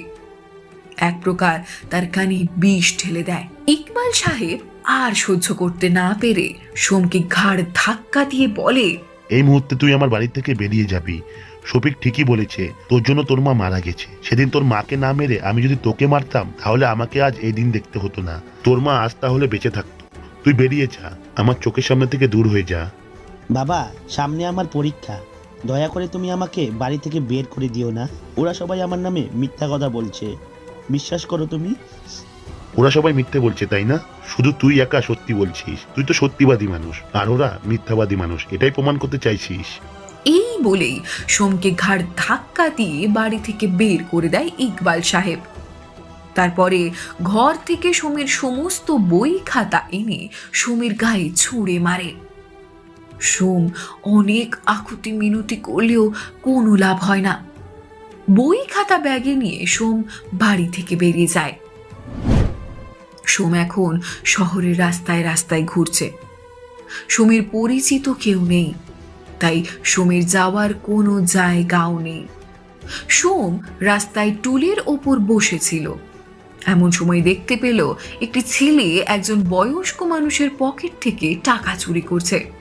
টাকা চুরি করে সে চলে গেল অন্য একজনের কাছে। তার পাশে কিছুক্ষণ দাঁড়িয়ে তার হাতের ফোনটি নিয়ে দৌড় দিল। লোকটি চোর চোর বলে চিৎকার করে। ছেলেটি অনেক চোরে দৌড়চ্ছিল বলে কেউ ওকে ধরতে পারে না। সোম দৌড় প্রতিযোগিতায় ফার্স্ট হয়েছে অনেকবার। সোম ছেলেটির পেছনে পেছনে চলে গেল। ছেলেটি একটি আস্তানার ভেতরে ঢোকে। সেখানে আরো কয়েকজন ছেলে ছিল। ছেলেটি মধ্যবয়স্ক একজন লোকের হাতে টাকা ও মোবাইল দিয়ে বলে, আজকে জব্বর বাঁচা বেঁচে গেছি বস, আর একটু হলেই ওরা আমাকে ধরে ফেলেছিল। গুড, তোর কাজে আমি আজ অনেক খুশি হয়েছি। বলেই লোকটা সেই ছেলেটাকে কিছু টাকা ধরিয়ে দিল। ছেলেটা টাকা পেয়ে অনেক খুশি হয়ে যায়। সোম তখন বসের কাছে গিয়ে বলে, বস এই ছেলেটা একটা লোকের পকেট মেরে আপনাকে দিয়েছে। পকেট মারা ভালো কাজ না। তুই কে? এখানে কিভাবে এসেছিস? আর এটাই ওদের কাজ? ওরা আমার কাছে কাজ করে। আমি সোম, মায়ের মৃত্যুর পর বাবা আবার বিয়ে করেছে। সৎ মা ছলে বলে বাবার চোখে আমাকে খারাপ করে, তারপর বাড়ি থেকে বের করে দেয়। 2 দিন ধরে আমি কিছু খেতে পাইনি, আর আমার এসএসসি পরীক্ষাটাও দিতে পারলাম না। ওদের মতো তুইও আমার কাজ করবি? তাহলে আমি তোকে খেতে দেব, জামা কাপড় কিনে দেব, অনেক ভালো থাকবি তুই। আচ্ছা। বস উঠে সোমের হাত থেকে বই খাতাগুলো নিয়ে নিল। তারপর সেগুলো ছুঁড়ে ফেলে দিল। 1 প্যাকেট বিরিয়ানি সোমের হাতে দিয়ে ওকে খেতে বলে। সোম অনেক ক্ষুধার্ত ছিল, তাই মাটিতে বসে তাড়াতাড়ি করে সেই খাবার খেয়ে ফেলে। এরপর বসের পা ধরে সালাম করে বলে, আজ থেকে আপনি আমার বস, আপনি আমাকে খেতে দিয়েছেন, এর মূল্য আমি দেব। পৃথিবীতে ভালো মানুষের কোনো কদর নেই, খারাপ মানুষকে সবাই গুরুত্ব দেয়, ভয় পায়।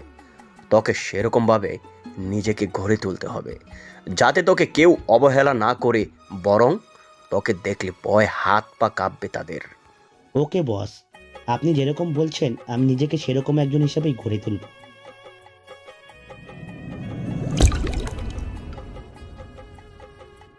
কয়েক বছর পর সোমের 2 আঙুলের মাঝে একটি জ্বলন্ত সিগারেট।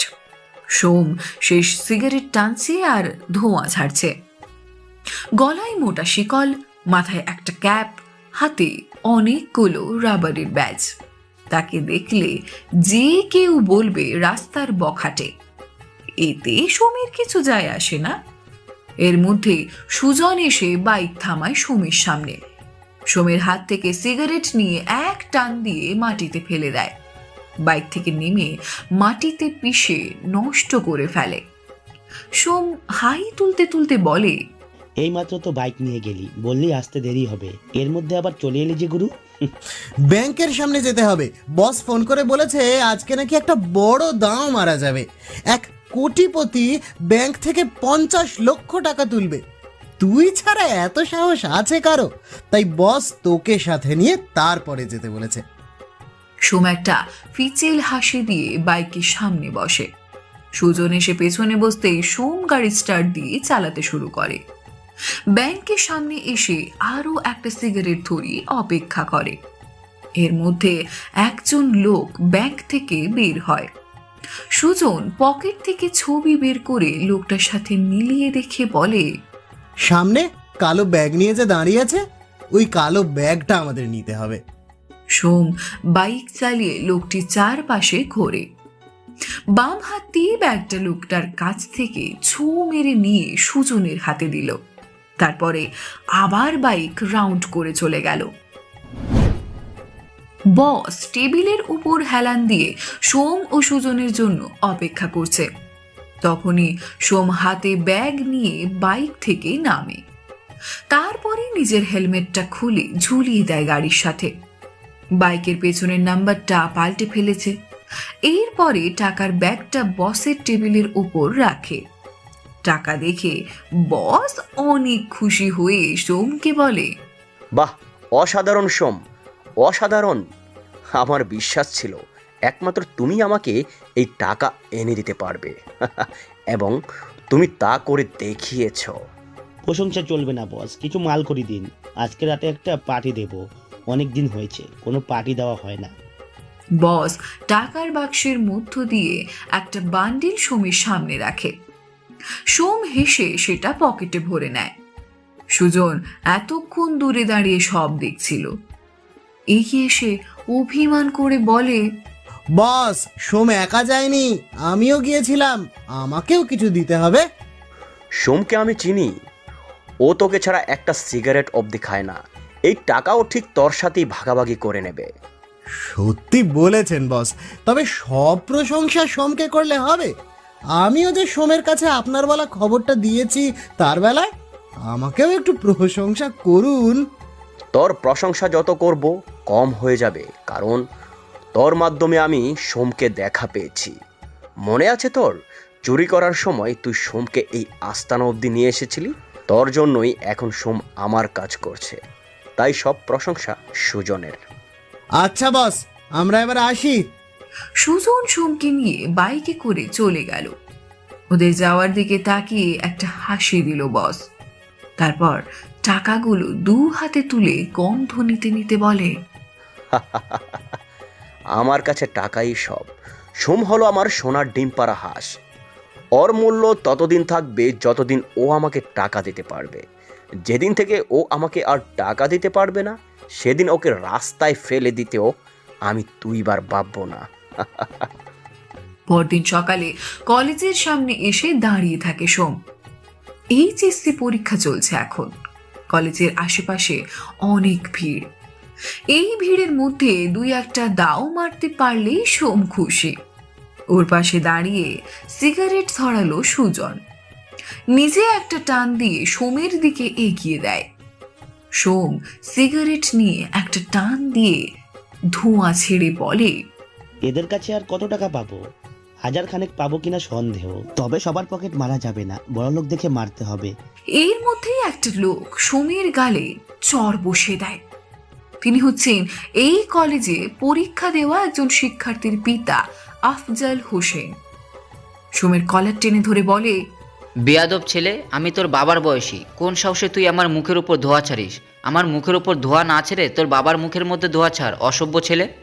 এরা রাস্তার ছেলে, এদের বাবা মা আছে নাকি? দেখে তো মনে হয় না পড়াশোনার আশেপাশে গেছে। স্কুলের সামনে এসেছে মেয়ে পটাতে। এইরকম নেশাখোর ছেলেকে কোনো মেয়েই পছন্দ করবে না। বাবা থাকলেও হয়তো ছেলেকে এই রূপে দেখে বাড়ি থেকে বের করে দিয়েছে। আজ আমার মেয়ের পরীক্ষা বলে, না হলে তোকে আমি পুলিশে দিতাম। এরই মধ্যে চারপাশে সোমকে নিয়ে হাহাকার পড়ে গেছে। সোম প্রতিবাদ করতে চাইল, কিন্তু সুজনের জন্য সে কোনো প্রতিবাদ করতে পারে না। সুজন সোমকে বাধা দিয়ে বলে, বন্ধু এখান থেকে চল, আমাদের এখানে আসা ঠিক হয়নি। আমাকে বেয়াদব অসভ্য বলেছে, এদের এমনি এমনি ছেড়ে দেবো নাকি? ওই লোকটার মেয়ে এখানে পরীক্ষা দিতে এসেছে, সে প্রতিদিন আসবে। তার ঠিকানা যেভাবে হোক আমি খুঁজে বের করে তোকে জানাবো, কিন্তু এখন এখান থেকে চল। এই বলেই জোর করে সোমকে নিয়ে সেখান থেকে চলে যায় সুজন। বাইকের ওপর বসে একের পর এক সিগারেট ধরে এলো পাথাড়ি টানছে সোম। রাগে ও শরীর জ্বলছে। পুরনো অতীতটা অনেক কষ্টে সে ভুলে গিয়েছিল। এই লোকটা আবার তার অতীতটা সামনে নিয়ে এসেছে। এত সিগারেট একসাথে খেলে বাঁচবি নাকি? অনেক হয়েছে, আবার কালকে খাবি। একটা সামান্য কথার জন্য এতটা রিয়্যাক্ট করার কি আছে? সামান্য কথা নয় সুজন, ওটা আমার অতীত, আমার বুকের জ্বালা। আমার বাবা যদি আমার কথাটা একবার বিশ্বাস করতো, তাহলে আজ আমি রাস্তার বকাটে ছেলে কখনোই হতাম না। কেউ আমাকে দেখে বলতে পারতো না নেশাখোর, কিন্তু আজ সবাই আমাকে দেখে সব খারাপ ভাষাগুলো বলে। আমিও চেয়েছিলাম পড়াশুনো করে অনেক বড় হব, কিন্তু হতে পারলাম না। সোম নেশা করে আস্তানায় পড়ে আছে। আফজাল হোসেনের কথায় কষ্ট পেয়ে সে অনেক মদ্যপান করেছে। এখন ঠিক মতো উঠতেও পারছে না। সুজন হন্তদন্ত হয়ে ছুটে আসে। সোমকে ধাক্কা দিয়ে তুলতে তুলতে বলে, কালকে যে তোকে বাজে কথা বলেছে তার ঠিকানা আমি পেয়েছি। তার নাম আফজাল হোসেন, ব্যাংকে চাকরি করে। চল তাকে আজকে। সোম উঠে বসে ঝাপসা চোখে, কোনো রকমে পরনের শার্টটা গায়ে জড়িয়ে হাঁটা ধরে রাস্তার দিকে। শার্টের বোতাম লাগাতে লাগাতে বলে, আমাদের যত ছেলে আছে খবর দে আর আসতে বল, তাকে আজকে দেখাবো এই টোকাই সোম কি কি করতে পারে, কত দূর পর্যন্ত যেতে পারে। সুজন ফোন করতে করতে সোমের পেছনে বাইকে উঠে বসে। সোম ফুল স্পিডে ড্রাইভ করে ব্যাংকের সামনে গিয়ে থামে। এখানে ইতোমধ্যে আরো অনেকগুলো বাইক এসে থেমেছে। সোম রাগে কটমট করে বলে, ওই শালা সত্যি এখানে কাজ করে তো, নাকি মিথ্যা খবর এনেছিস? একটু অপেক্ষা কর, আমার খবর কখনো ভুল হয় না। কিছুক্ষণ পর আফজাল হোসেন ব্যাংকের ভেতর থেকে বেরিয়ে এলেন। সোম বাকিদের ইশারা করতেই সবাই একসাথে ঝাঁপিয়ে পড়ল আফজাল হোসেনের ওপর। আফজাল হোসেনের মাথা ফাটিয়ে দিল, রক্ত রাস্তায় গড়িয়ে পড়ছে। সোম লাঠি দিয়ে মাটিতে আঘাত করে বলে, তোর কত বড় সাহস, তুই আমার বাবাকে নিয়ে কথা বলিস? আমার খুব ইচ্ছে করছে তোর কলিজাটা বের করে দেখা, কিন্তু সেটা আমি করতে পারবো না, কারণ তোর একটা মেয়ে আছে আর আমি চাই না সে বাবাকে হারিয়ে ফেলুক। আফজাল হোসেন অতিরিক্ত রক্তক্ষরণে জ্ঞান হারিয়ে ফেলেছেন। ভালো একটা হাসপাতালে ভর্তি করে দে, যত খরচ লাগে আমি দেব। আমাকে ভয় পাওয়ার জন্য ওকে বেঁচে থাকতে হবে। সোমের বন্ধুরা আফজাল হোসেনকে হাসপাতালে নিয়ে গেল। এরই মধ্যে খবর এলো পুলিশ এদিকেই আসছে। ব্যাংকের সামনে মারামারি দেখে পুলিশকে খবর দেওয়া হয়েছে। অবিলম্বে সোম গাড়িতে উঠে বসলে সুজনও বসে। তারপরে গাড়ি চালাতে মন দেয়।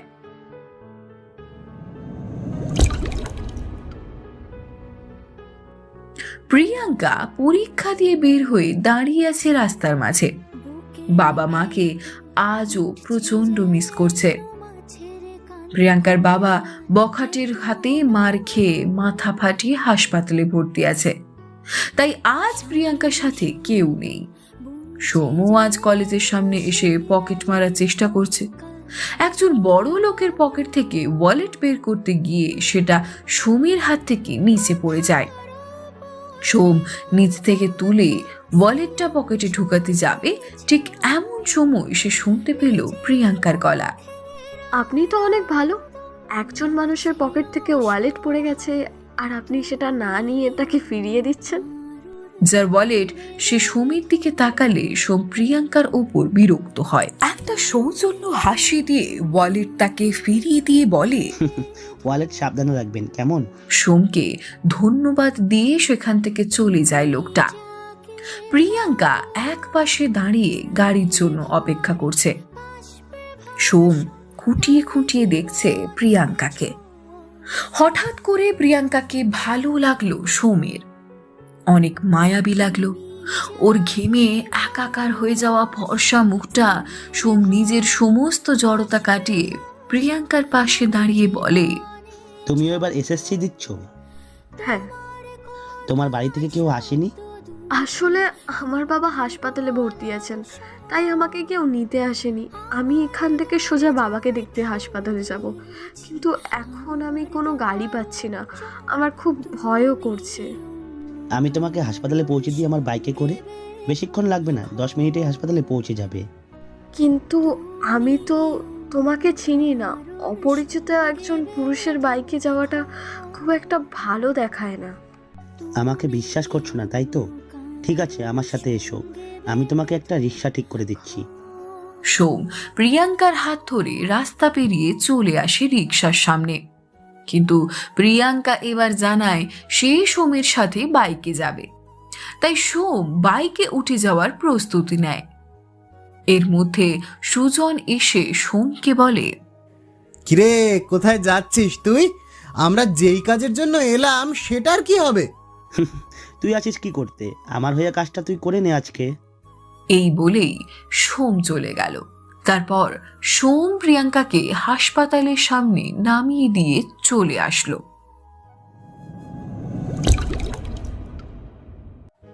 নিত্যদিনের মতো আজকেও সোম ও সুজন দুজন মিলে রাস্তার মোড়ে সিগারেট খাচ্ছিল। এমন সময় বিপরীত পাশ থেকে একটা পুলিশের গাড়ি এসে থামলো ওদের সামনে। সুজন পুলিশের গাড়ি দেখে দৌড়ে সেখান থেকে পালিয়ে গেল। সোম দেখতে পেল না বলে সে দাঁড়িয়ে দাঁড়িয়ে সিগারেট খেতে লাগলো। পুলিশগুলো গাড়ি থেকে নেমে সোমের কলার ধরে টানে, আরেকজন সোমকে মারতে মারতে গাড়িতে উঠায়। সোম কিছুই বুঝে উঠতে পারছে না। পুলিশদের সরাতে সরাতে বলে, কি হচ্ছে? আমার গায়ে হাত তুলছেন কেন? কোথায় নিয়ে যাচ্ছেন আমাকে? কি করেছি আমি? কি করেছিস? আফজাল হোসেনের গায়ে হাত তুলেছিস, ব্যাংকের সামনে রাস্তায় ফেলে তাকে মেরেছিস। আফজাল হোসেন এখন হাসপাতালে ভর্তি, সে তোর নামে পুলিশের কাছে এফআইআর করেছে, তাই তোকে এখন আমরা থানায় নিয়ে যাচ্ছি। বড়দের গায়ে হাত তোলা, আজ তোর হাত ভেঙে আমি যদি গুড়িয়ে না দেই তাহলে আমার নাম পাল্টে দিস। এই বলেই সোমকে সারা রাস্তা মারতে মারতে থানায় নিয়ে গেল।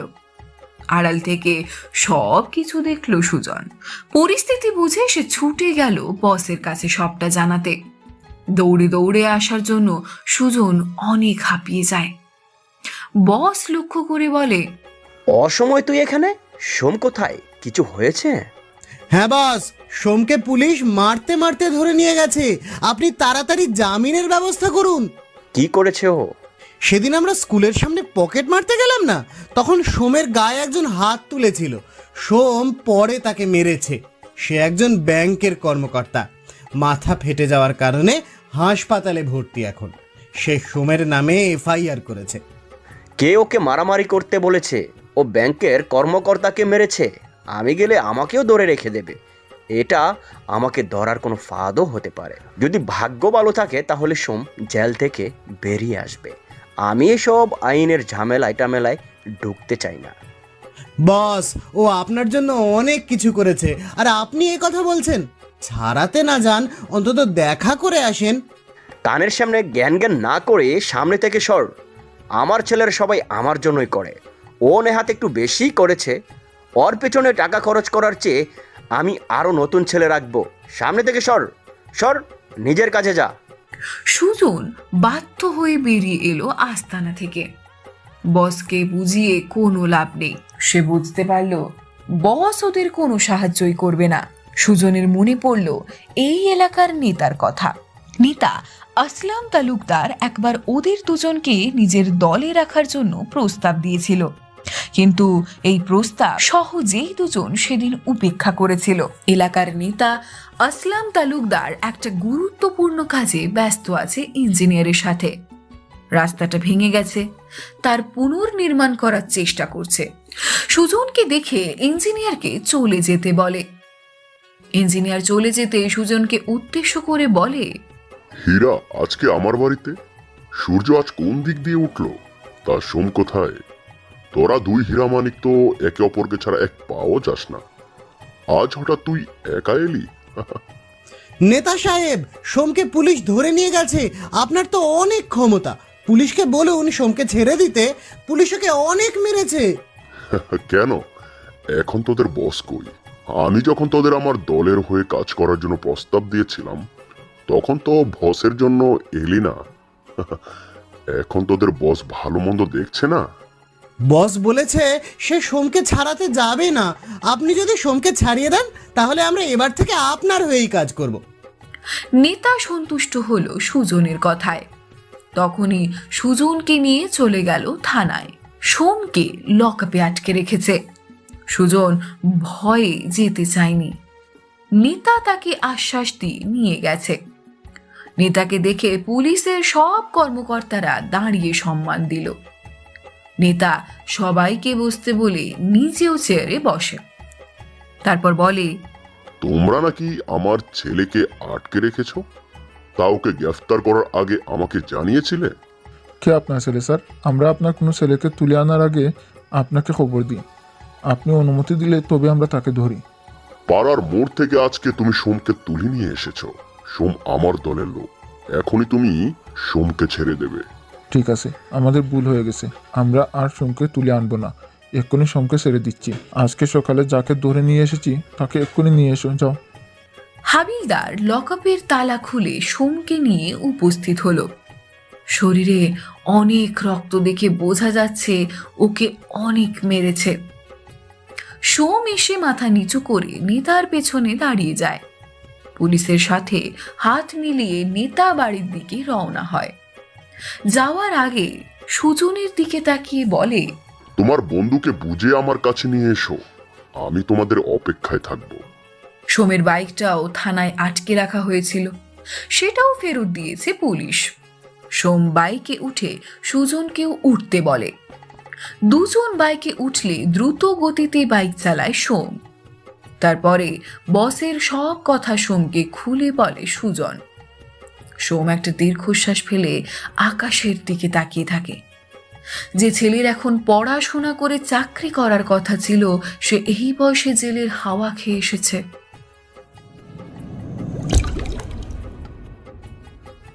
সোম কলেজের সামনে দাঁড়িয়ে আছে। এইচএসসি পরীক্ষা শেষ হয়েছে গতকাল। সোমকে পুলিশ ধরে নিয়ে গিয়েছিল, তাই প্রিয়াঙ্কার সাথে আর দেখা হয়নি। আজকেও প্রিয়াঙ্কার জন্য কলেজেরই সামনে এসেছে। সোমের মন বলছে প্রিয়াঙ্কা আসবে। সোমের ধারণা ঠিক প্রমাণ করে দিয়ে প্রিয়াঙ্কা একটা 3 পিস পরে সেখানে আসে। সোম প্রিয়াঙ্কাকে দেখে একটা মুচকি হাসি দিয়ে এগিয়ে যায়। সোম কিছু বলার আগেই প্রিয়াঙ্কা আগ বাড়িয়ে বলে, কাল আমার পরীক্ষা ছিল, অথচ তুমি কাল আসলে না। আজ আমার কোনো পরীক্ষা নেই, কিন্তু তুমি আজ এসেছো। একটু ফেঁসে গিয়েছিলাম, তাই গতকাল আসতে পারিনি। তোমার পরীক্ষা কেমন হলো? ভালো হয়েছে, তোমার জন্য আমি অনেকক্ষণ দাঁড়িয়েছিলাম। এখন আমাকে বাড়িতে যেতে হবে। তোমার বাইকে করে আমাকে বাড়িতে পৌঁছে দাও, রাস্তায় যেতে যেতে কথা বলছি। সোম রাজি হয়ে বাইকে বসে। আজকে প্রিয়াঙ্কা নিজে থেকেই তার বাইকে উঠেছে, এমনকি সোমের কাঁধে হাত রেখে থরথর করে কাঁপছে। রাস্তা ভাঙাচোরা হওয়াতে বারবার সোমের উপর পড়ছিল প্রিয়াঙ্কা। সোম লুকিং গ্লাসে তা লক্ষ্য করে প্রিয়াঙ্কাকে বলে জড়িয়ে ধরতে। সোমের কথা শুনে প্রিয়াঙ্কা 2 হাত দিয়ে সোমকে জড়িয়ে ধরে। সোমের শরীরটা তখন কেঁপে ওঠে। একটা অন্য ধরনের অনুভূতি হয় সোমের, একটা অদ্ভুত ভালো লাগা সেটাই কাজ করে যেন। বুকটা কাঁপতে কাঁপতে বলে কোনো আনন্দ বার্তা। এই বুকের কম্পন থামাতে এই মেয়েটাকে তার চাই চাই। সোম প্রিয়াঙ্কার হাতটা নিজের হাতের মুঠোয় নিয়ে একটা চুমু খেয়ে বলে, I think I love you. I also think I love you too. এই কদিনে আমি তোমাকে অনেক মিস করেছি। এরপর থেকে সোম আর প্রিয়াঙ্কা মাঝে মাঝেই দেখা করত। ধীরে ধীরে তাদের দুজনের মধ্যে প্রেমের রসায়ন বেড়ে যায়। তাদের প্রেমে তৃতীয় ব্যক্তি হিসেবে যুক্ত হয় প্রিয়াঙ্কার বাবা আফজাল হোসেন। সেদিন নদীর পাড়ে বসে কথা বলছিল সোম ও প্রিয়াঙ্কা। আফজাল সাহেব তার এক ক্লায়েন্টের সাথে কথা বলতে বলতে নদীর পাড় দিয়েই যাচ্ছিলেন। আচমকা নিজের মেয়েকে একটা ছেলের সাথে দেখে তিনি চমকে গেলেন। বেশি চমকালেন ওই ছেলেটাকে দেখে যে একদিন আফজাল সাহেবকে রাস্তায় মেরে মাথা ফাটিয়ে দিয়েছিল। মান সম্মানের কথা ভেবে কিছু বললেন না, তখন সোজা চলে গেলেন বাড়ি। আফজাল হোসেন সোফায় বসে প্রিয়াঙ্কার জন্য অপেক্ষা করছিলেন। ময়না বারবার জিজ্ঞেস করছে আফজাল হোসেন এত রেগে আছেন কেন, কিন্তু আফজাল হোসেন তাকে কিছু খোলসা করে বলেন না। কিছুক্ষণ পর প্রিয়াঙ্কা বাড়িতে ঢুকলো। পরক্ষণেই আফজাল হোসেন প্রিয়াঙ্কার গালে চড় বসিয়ে দিল। কাঁধ থেকে ব্যাগটা খুলে ছুঁড়ে ফেলে দিল। আফজাল হোসেনকে সরিয়ে ময়না বলে, কি হয়েছে বলবে তো? মেয়েটাকে মারছো কেন অহেতুক? তোমার মেয়ে কোথায় গিয়েছিল আমাকে সেটা বলো। তুমি ওর কাছে ব্যাগ দেখতে পাচ্ছ না? সামনে ওর অ্যাডমিশন, তাই তুমি ওকে কোচিংয়ে ভর্তি করে দিয়েছিলে। আমি ওকে পড়াশোনা করার জন্য কোচিংয়ে ভর্তি করে দিয়েছিলাম, প্রেম করার জন্য কোনো ছেলের কাছে ভর্তি করে দিয়ে আসেনি। নদীর পাড়ে বসে আমার মেয়ে বকাটে একটা ছেলের সাথে, ছি ছি ছি ছি, আমার ভাবলেও খারাপ লাগে। আমার মান সম্মান সব শেষ। মানুষ আমার সামনে আমার মেয়েকে খারাপ বলে, লজ্জায় আমি আমার মেয়ের পরিচয় দিতে পারি না। তুমি সত্যি দেখেছো তো ওটা আমাদের মেয়ে ছিল? তোর বাবা যা বলছে তা কি সত্যি প্রিয়াঙ্কা? তুমি নদীর ধারে বসে কোনো ছেলের সাথে প্রেম করছিলে তখন? প্রিয়াঙ্কা কখনো মিথ্যে কথা বলে না। সে মাথা নিচু করে দাঁড়িয়ে আছে। নীরবতাই সম্মতির লক্ষণ। আপাতত আফজাল হোসেনকে শান্ত করা দরকার, তাই প্রিয়াঙ্কার পক্ষ নেয় ময়না। প্রিয়াঙ্কাকে আড়াল করে ময়না বলে, এখনই তো প্রেম করার বয়স। আমার মেয়ের কোনো দোষ নেই, সব বয়সের দোষ। এই বয়সে আমিও তোমার সাথে প্রেম করেছিলাম। প্রিয়াঙ্কা আমাদের মেয়ে, আমরা ওকে বুঝিয়ে বললে ও ঠিক সেই পথ থেকে ফিরে আসবে।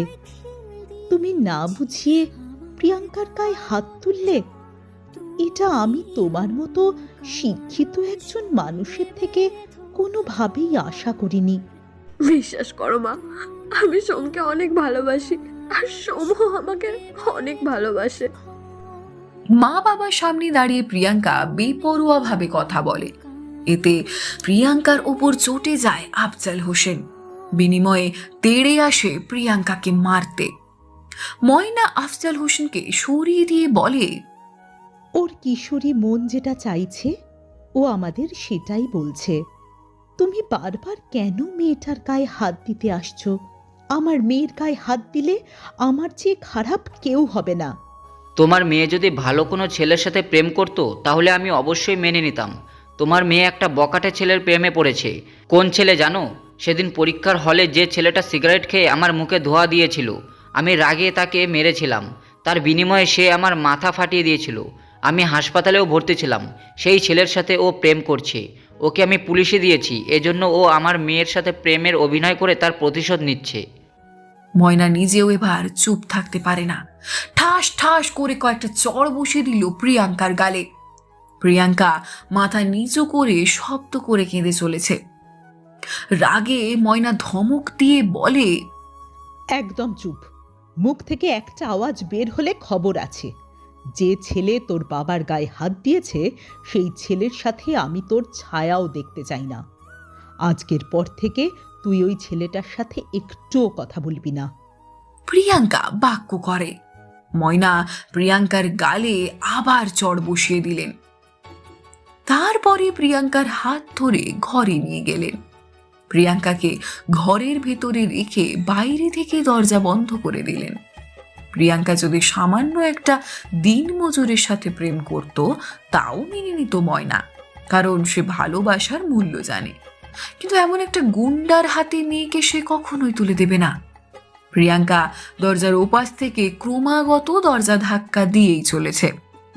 কাঁদতে কাঁদতে বারবার মিনতি করছে যাতে দরজা খুলে দেয়, কিন্তু কেউ প্রিয়াঙ্কার কোনো কথা শুনে না। 3 দিন পার হয়ে গেছে, প্রিয়াঙ্কার কোনো খবর নেই। প্রিয়াঙ্কার নাম্বারে কল করলে বন্ধ বলছে, কারণ প্রিয়াঙ্কার ফোন নিয়ে বন্ধ করে রেখেছে ময়না। নিয়মিত টিউশনেও যাচ্ছে না প্রিয়াঙ্কা। এমন সময় তার ফোনে কল এলো। অচেনা নাম্বার দেখে বিরক্ত নিয়ে কল রিসিভ করে। পরক্ষণে ওপাশের কণ্ঠ শুনে সোমের মন ভালো হয়ে গেল। প্রিয়াঙ্কা ফোনের ওপাশ থেকে অনবরত কাঁদতে কাঁদতে বলছে, আমাকে বাঁচাও সোম, বাবা আমাকে জোর করে ঘরে বন্দি করে রেখেছে। সেদিন তোমাকে আর আমাকে একসাথে দেখতে পেয়েছিল বাবা নদীর পাড়ে। তোমার বাবাকে আমার সাথে কথা বলতে রাজি করাতে পারোনি? আমি ওনাকে বুঝিয়ে বললে তিনি ঠিক শুনতেন। আমি চেষ্টা করেছিলাম। মা প্রথমে আমার সাপোর্ট করলেও পরে যখন বাবার থেকে জানতে পারে তুমি সেই ছেলে, তখন মাও আমার বিপক্ষে চলে যায়, রাজি হয় না। একটা কথা বলো তো সোম, বাবা বলেছে তুমি বাবাকে মেরে তার মাথা ফাটিয়ে দিয়েছিলে, এটা কি সত্যি? সেই ছেলেটাই কি তুমি? সোম প্রিয়াঙ্কার মুখে এই কথা শুনে চমকে যায়। প্রিয়াঙ্কার সাথে দেখা হওয়ার আগের দিন আফজাল হোসেন নামের একজন মাথা ফাটিয়ে দিয়ে হাসপাতালে ভর্তি করে দিয়েছিল সোম। যে প্রিয়াঙ্কার বাবা সে তা তো জানে না। সেটা শুনে সোমের নিঃশ্বাস বন্ধ হয়ে গেল। কাঁপা কাঁপা গলায় বলে ওঠে, তোমার বাবার নাম কি প্রিয়াঙ্কা, আর কিভাবে তার মাথা ফেটেছিল? আমার বাবার নাম আফজাল হোসেন। আমার পরীক্ষার দিন বাবা এসেছিলেন কলেজে, তখন একটা ছেলে সিগারেটের ধোঁয়া বাবার মুখে ছেড়েছিল। এই জন্য বাবা ছেলেটাকে একটা চড়ও মেরেছিল, তাই সে বাবার মাথা ফাটিয়ে দিয়েছিল। হ্যাঁ, ওই ছেলেটা আমি ছিলাম। কি তুমি সেই বখাটে ছেলেটা? আজকের পর থেকে তোমার সাথে আমার কোনো সম্পর্ক নেই সোম, তুমি আমার বাবাকে মেরেছো। এইটুকু বলেই প্রিয়াঙ্কা ফোন রেখে দিল। সোম অনবরত কল করতে থাকে প্রিয়াঙ্কার নাম্বারে। প্রিয়াঙ্কা কল তোলে না। বারবার কল করার কারণে ফোন বন্ধ করে কাজের মেয়েকে দিয়ে দেয় প্রিয়াঙ্কা। সোম রাগে নিজের ফোন ছুঁড়ে ফেলে দেয়। 2 হাতে মাথার চুল টেনে ধরে বলে, ও আমার কল কেটে দিল। প্রিয়াঙ্কাকে না পেলে আমি মরেই যাব। যেভাবে হোক আমাকে ওর ঠিকানা জানতেই হবে। প্রয়োজনে আমি আফজাল হোসেনের কাছে ক্ষমা চাইবো। এই বলেই সুজনকে ফোন করে বলে আফজাল হোসেনের ঠিকানা জোগাড় করতে।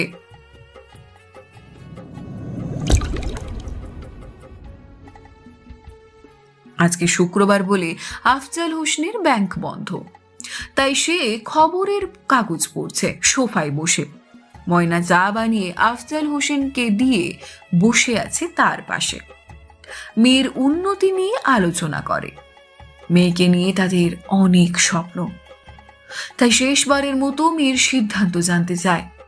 সোমকে ভুলতে পারলে পড়াশোনা করাবে, না হলে পাত্র দেখে প্রিয়াঙ্কার বিয়ে দিয়ে দেবে। কাজের মেয়েকে বলে প্রিয়াঙ্কাকে ডেকে আনতে। কিছুক্ষণ পর প্রিয়াঙ্কা সেখানে এসে হাজির হয়। প্রিয়াঙ্কা মুখ ফুটিয়ে কিছু বলার আগে সেখানে এসে হাজির হয় সোম, সাথে সোমের কয়েকজন বন্ধু। সোম প্রথমে বাড়ির ভেতরে ঢুকে মিষ্টি, পান ও সুপারি টেবিলের উপর রেখে সালাম করে আফজাল হোসেন ও ময়নাকে। আফজাল হোসেন ভাবে প্রিয়াঙ্কা সোমকে আসতে বলেছে, তাই প্রিয়াঙ্কার দিকে তীক্ষ্ণ দৃষ্টিতে তাকিয়ে সোমকে বাজখাই গলায় বলে, আমার বাড়িতে ঢোকার সাহস পেলে কোথায় তুমি? কে তোমাকে সাহস দিয়েছে? এই মুহূর্তে সব কিছু নিয়ে বেরিয়ে যাও, না হলে আমি পুলিশ ডেকে তোমাকে বের করে দেব। আমাকে ক্ষমা করে দিন স্যার, আপনি সেদিন আমার বাবাকে নিয়ে খারাপ কথা বলেছিলেন, তাই আমার মাথা গরম হয়ে গিয়েছিল। আমি নিজেকে সামলাতে পারিনি, তাই আপনার ওই অবস্থা করেছিলাম। এই জন্য আপনি আমাকে যে শাস্তি দেবেন আমি মাথা পেতে নেব। তবে দয়া করে আমাকে আর প্রিয়াঙ্কাকে আলাদা করবেন না। যদি আলাদা করি তাহলে সেদিনের মতো আমাকে আবার মারবে? আমি তোমার মতো বখাটে বেয়াদব অসভ্য একটা ছেলের সাথে আমার মেয়ের বিয়ে কিছুতেই দেব না। সোম গিয়ে পা ধরে বসে আফজাল হোসেনের, কাঁদতে কাঁদতে আবেদন জানায়। প্রিয়াঙ্কার মন এতে গলে গেলেও আফজাল হোসেনের মন গলে না। সে নিজের সিদ্ধান্তে অনড় থাকে। ক্ষমা না করলে কিছুতেই সোম পা ছাড়বে না। অনেকক্ষণ হয়ে গেছে। আফজাল হোসেন মেয়ের দিকে তাকিয়ে জিজ্ঞেস করে, প্রিয়াঙ্কা মা, এক্ষেত্রে তোর সিদ্ধান্ত কি? শত হোক তুই আমার মেয়ে। যদি তুই এ ছেলেটাকে বিয়ে করতে চাস তাহলে এক্ষুনি ওর সাথে চলে যা। তোমরা যা বলবে আমি তাই মেনে নেব। আমি পালিয়ে গিয়ে তোমাদের মান সম্মান নষ্ট করতে পারবো না। ও তোমার গায়ে হাত তুলেছে, তুমি যদি ওকে ক্ষমা করে জামাই হিসেবে গ্রহণ করে নাও তবেই আমি ওকে বিয়ে করব।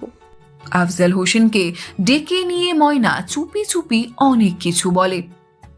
দুজনে পরামর্শ করে সোমকে বলে, আমার মেয়ে সোনার চামচ মুখে দিয়ে জন্মগ্রহণ করেছে। ওকে আমি রানীর মতো বড় করেছি। আমার মেয়ে একদিনে যা খরচ করে তুমি তা সারা বছরে ও চোখে দেখোনি। যদি তুমি তত টাকা ইনকাম করতে পারো তবেই আমি আমার মেয়েকে তোমার হাতে তুলে দেব। প্রিয়াঙ্কা নিঃশব্দে কেঁদে চলেছে। সোম তাকে দুটো সাদা কাগজ নিয়ে আসতে বলে। প্রিয়াঙ্কা ছুটে গিয়ে সাদা কাগজ দুটো নিয়ে হাজির হয়। সোম প্রিয়াঙ্কার থেকে কাগজ দুটো নিয়ে টেবিলের ওপর রেখে বলে, আপনি এখানে লিখে দিন। তোমাকে আমি 2 বছর সময় দিলাম। এই 2 বছরের মধ্যে তুমি আমার মেয়ের ভরণ পোষণের খরচ জোগাড় করতে পারলে আমি আমার মেয়েকে তোমার হাতে তুলে দেব। একই কথা আফজাল হোসেন কাগজে লিখে এক কপি সোমকে দিয়ে দেয়। সোম প্রিয়াঙ্কার দিকে তাকিয়ে আফজাল হোসেন ও ময়নাকে সালাম করে সবাইকে নিয়ে বেরিয়ে যায়। সোম পার্কে বসে ভাবছে প্রিয়াঙ্কার কথা। সোম পড়াশোনা জানলেও ততটা নয়। এই পড়াশোনা দিয়ে কখনোই সে চাকরি পাবে না, আর টাকা না পেলে প্রিয়াঙ্কাকে ভুলে যেতে হবে। সোমের হাতে মাত্র 2 বছর সময়। এমন সময়ে ওর পাশে এসে বসে সুজন। বাদামের প্যাকেটটা সোমের দিকে এগিয়ে দিয়ে বলে, এত ভাবির কি আছে, ভাগ্যে যা আছে তাই হবে। 2 বছর কোনো ব্যাপারই না। কিন্তু আমার কাছে অনেক বড় ব্যাপার, কিভাবে আমার অনেক টাকা হবে। নেতার কাছে চল, নেতার হয়ে আমরা কাজ করব, টাকা পাবো। ভালো পথে টাকা কম, এই পথে টাকা বেশি। 2 বছর পর তোর শ্বশুরের মুখের ওপর টাকা ছুঁড়ে ফেলবো। আজ 2 বছর ধরে সোম নেতা আসলাম তালুকদারের সাথে রাজনীতিতে যুক্ত। এই 2 বছরে সোমের নাম ছড়িয়ে পড়েছে আশেপাশের অনেক এলাকাতে। মাফিয়া হিসেবে সোমকে চিনি না হ্যাঁ এমন কেউ নেই। এখন আর সোমের টাকা পয়সার কোনো অভাব নেই। এবার প্রিয়াঙ্কাকে বিয়ে করার সিদ্ধান্ত নিয়েছে সোম। আজকে নির্বাচন বলে নেতার শেষ অনুরোধে নেতার হয়ে ভোট সংগ্রহ করছে সোম। মোট 5টি ইউনিয়ন থেকে নেতার ভোট সংগ্রহ করা হবে। সোম একা 5টি ইউনিয়নে থাকতে পারবে না, তাই কেবল কুসুমপুরেই গেছে। বাকিগুলো নেতার অন্য লোকেরা দেখছে। দেখতে দেখতে 5টা বেজে গেল। ভোট গোনার সময় চলে এসেছে। সোমের ভয়ে কুসুমপুরের সবাই ফুটবল মার্কায় ভোট দিয়েছে। কুসুমপুরে জয়ী হয়েছে আসলাম তালুকদার, কিন্তু অন্য 4টিতে সংগ্রহ করতে পারেনি। মাত্র 4 ভোটে হেরে গেছে আসলাম তালুকদার। সোম মাথায় বাড়ি দিতে দিতে আসলাম তালুকদারের বাড়িতে আসে। আসলাম তালুকদার সোমকে দেখে কেঁদে ফেলে। সোম তাকে বুকে জড়িয়ে ধরে বলে, সোম যেখানে নেই সেখানে আপনার হয়ে লড়ার মতো কেউ নেই। আপনার শিক্ষক নুরুল ইসলাম যদি নির্বাচনে না দাঁড়াতো তাহলে আজ আমরাই জিততাম। মাত্র 4 ভোটে হেরে গেলাম। এই জন্য তোকে আমি বলি আমার দলে থাক, তুই থাকলে আমি ভরসা পাই। আপনি তো জানেন আমি কেন এই পথে এলাম। 2 বছর তো হয়ে গেছে। আপনার নির্বাচনের জন্য আমি প্রিয়াঙ্কার বাড়িতে যেতে পারি না। আগামীকাল আমি প্রিয়াঙ্কার বাড়িতে যাব। দরকার হলে আমিও তোর সাথে যাব। যেমন ভাবেই হোক আমি ওই মেয়ের সাথে তোর বিয়ে দেবই। না, আফজাল হোসেন আমাকে কথা দিয়েছে, তিনি অবশ্যই কথার দাম রাখবেন। আপনার জন্য আর কিছু করতে হলে বলবেন। এখন আমার কাজ আছে, প্রিয়াঙ্কার জন্য শপিং করতে হবে। আর একটা কাজ তুই আমার জন্য কর, আমার শিক্ষক নূর ইসলামকে এই পৃথিবী থেকে সরিয়ে দে, তাহলে তার চেয়ে মাত্র 4 ভোট কম পাওয়ার জন্য নেতা হিসেবে নির্বাচিত হব আমি। কাজ হয়ে যাবে। সোম নেতার পকেট থেকে সিগারেট নিয়ে আগুন ধরিয়ে এক টান দিল, তারপরে সুজনকে দিল। সিগারেট টানতে টানতে সোম ও সুজন গেল নুরুল ইসলামের বাড়ির দিকে। সোমের হাতে ছোট্ট একটা ওষুধের কৌটা, এর ভেতরে কয়েকটা ট্যাবলেট আছে, যেগুলো খেলে কিছুক্ষণের মধ্যে একজন মানুষ মরে যেতে পারে। সোজা কথা বলতে গেলে ট্যাবলেটগুলো বিষ।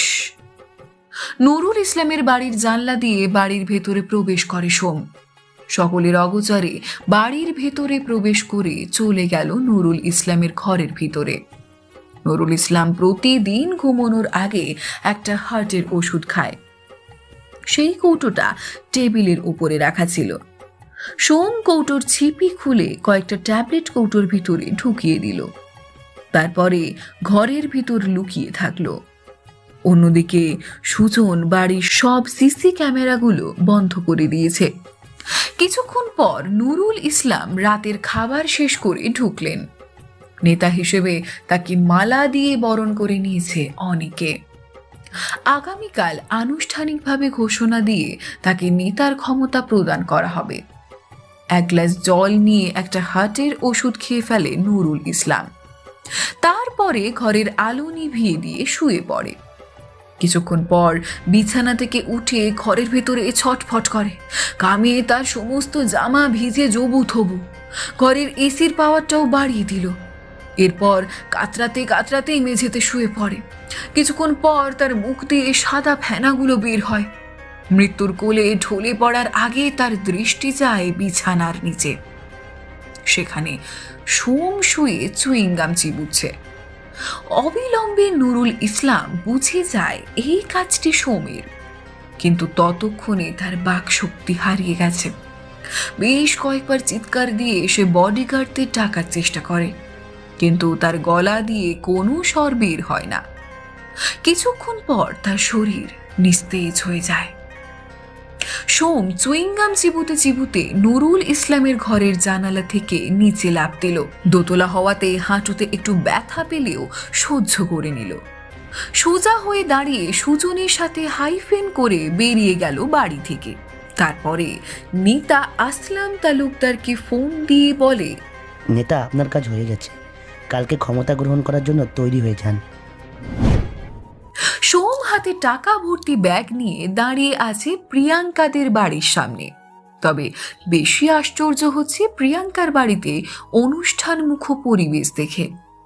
সোম তার বন্ধু সুজনকে নিয়ে গেল ভেতরে। স্টেজের ওপরে সোফায় বসা টুকটুকে লাল শাড়ি পরা মেয়েটিকে চিনতে 2 মিনিটও লাগে না সোমের।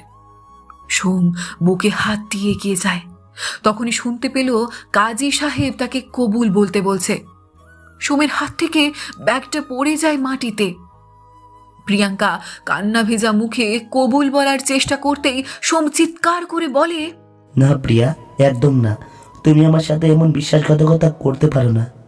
প্রিয়াঙ্কা সোমের দিকে তাকায়। তারপরে সবাইকে অগ্রাহ্য করে ছুটে সোমের মুখোমুখি গিয়ে দাঁড়ায় প্রিয়াঙ্কা। উপস্থিত সবার সামনে সোমকে জড়িয়ে ধরে। তারপর কাঁদতে কাঁদতে বলে, আমি জানতাম সোম, তুমি ঠিক আসবে, তুমি আমার জন্য সব করতে পারো। আফজাল হোসেন সোমকে সহ্য করতে পারলেন না। উপস্থিত বরপক্ষের সামনে তার নাক কাটা যাচ্ছে প্রিয়াঙ্কার এরকম আচরণে। আত্মীয়রা কানাঘুষো বলা বলি করা শুরু করে দেয় ইতিমধ্যে। প্রিয়াঙ্কার বাবা তা সহ্য করতে না পেরে প্রিয়াঙ্কাকে ধরে সোমের থেকে আলাদা করে দেয়।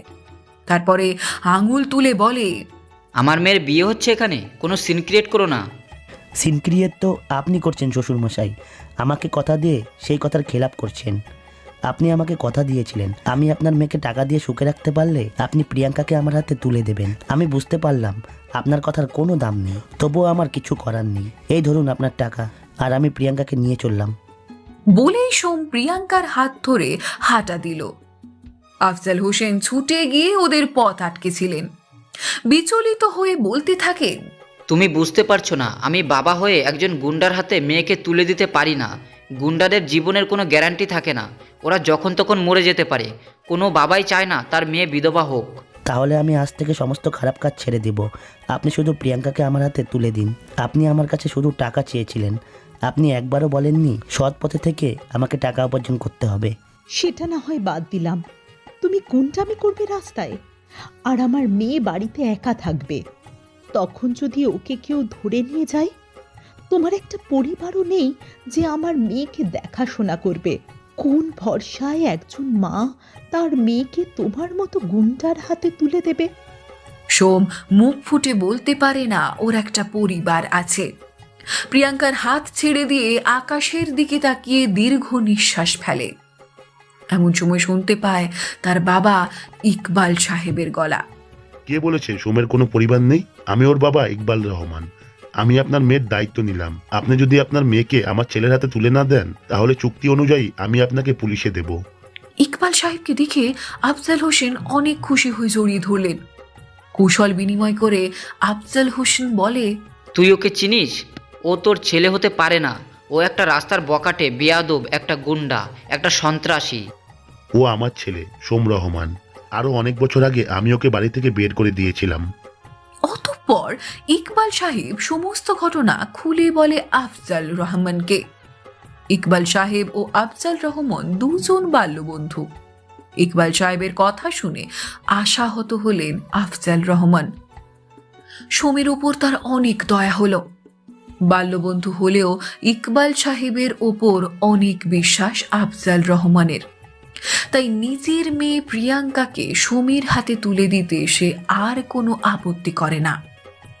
সোম বিপরীত সুরে বলে, আমার কেউ নেই, আমি একা।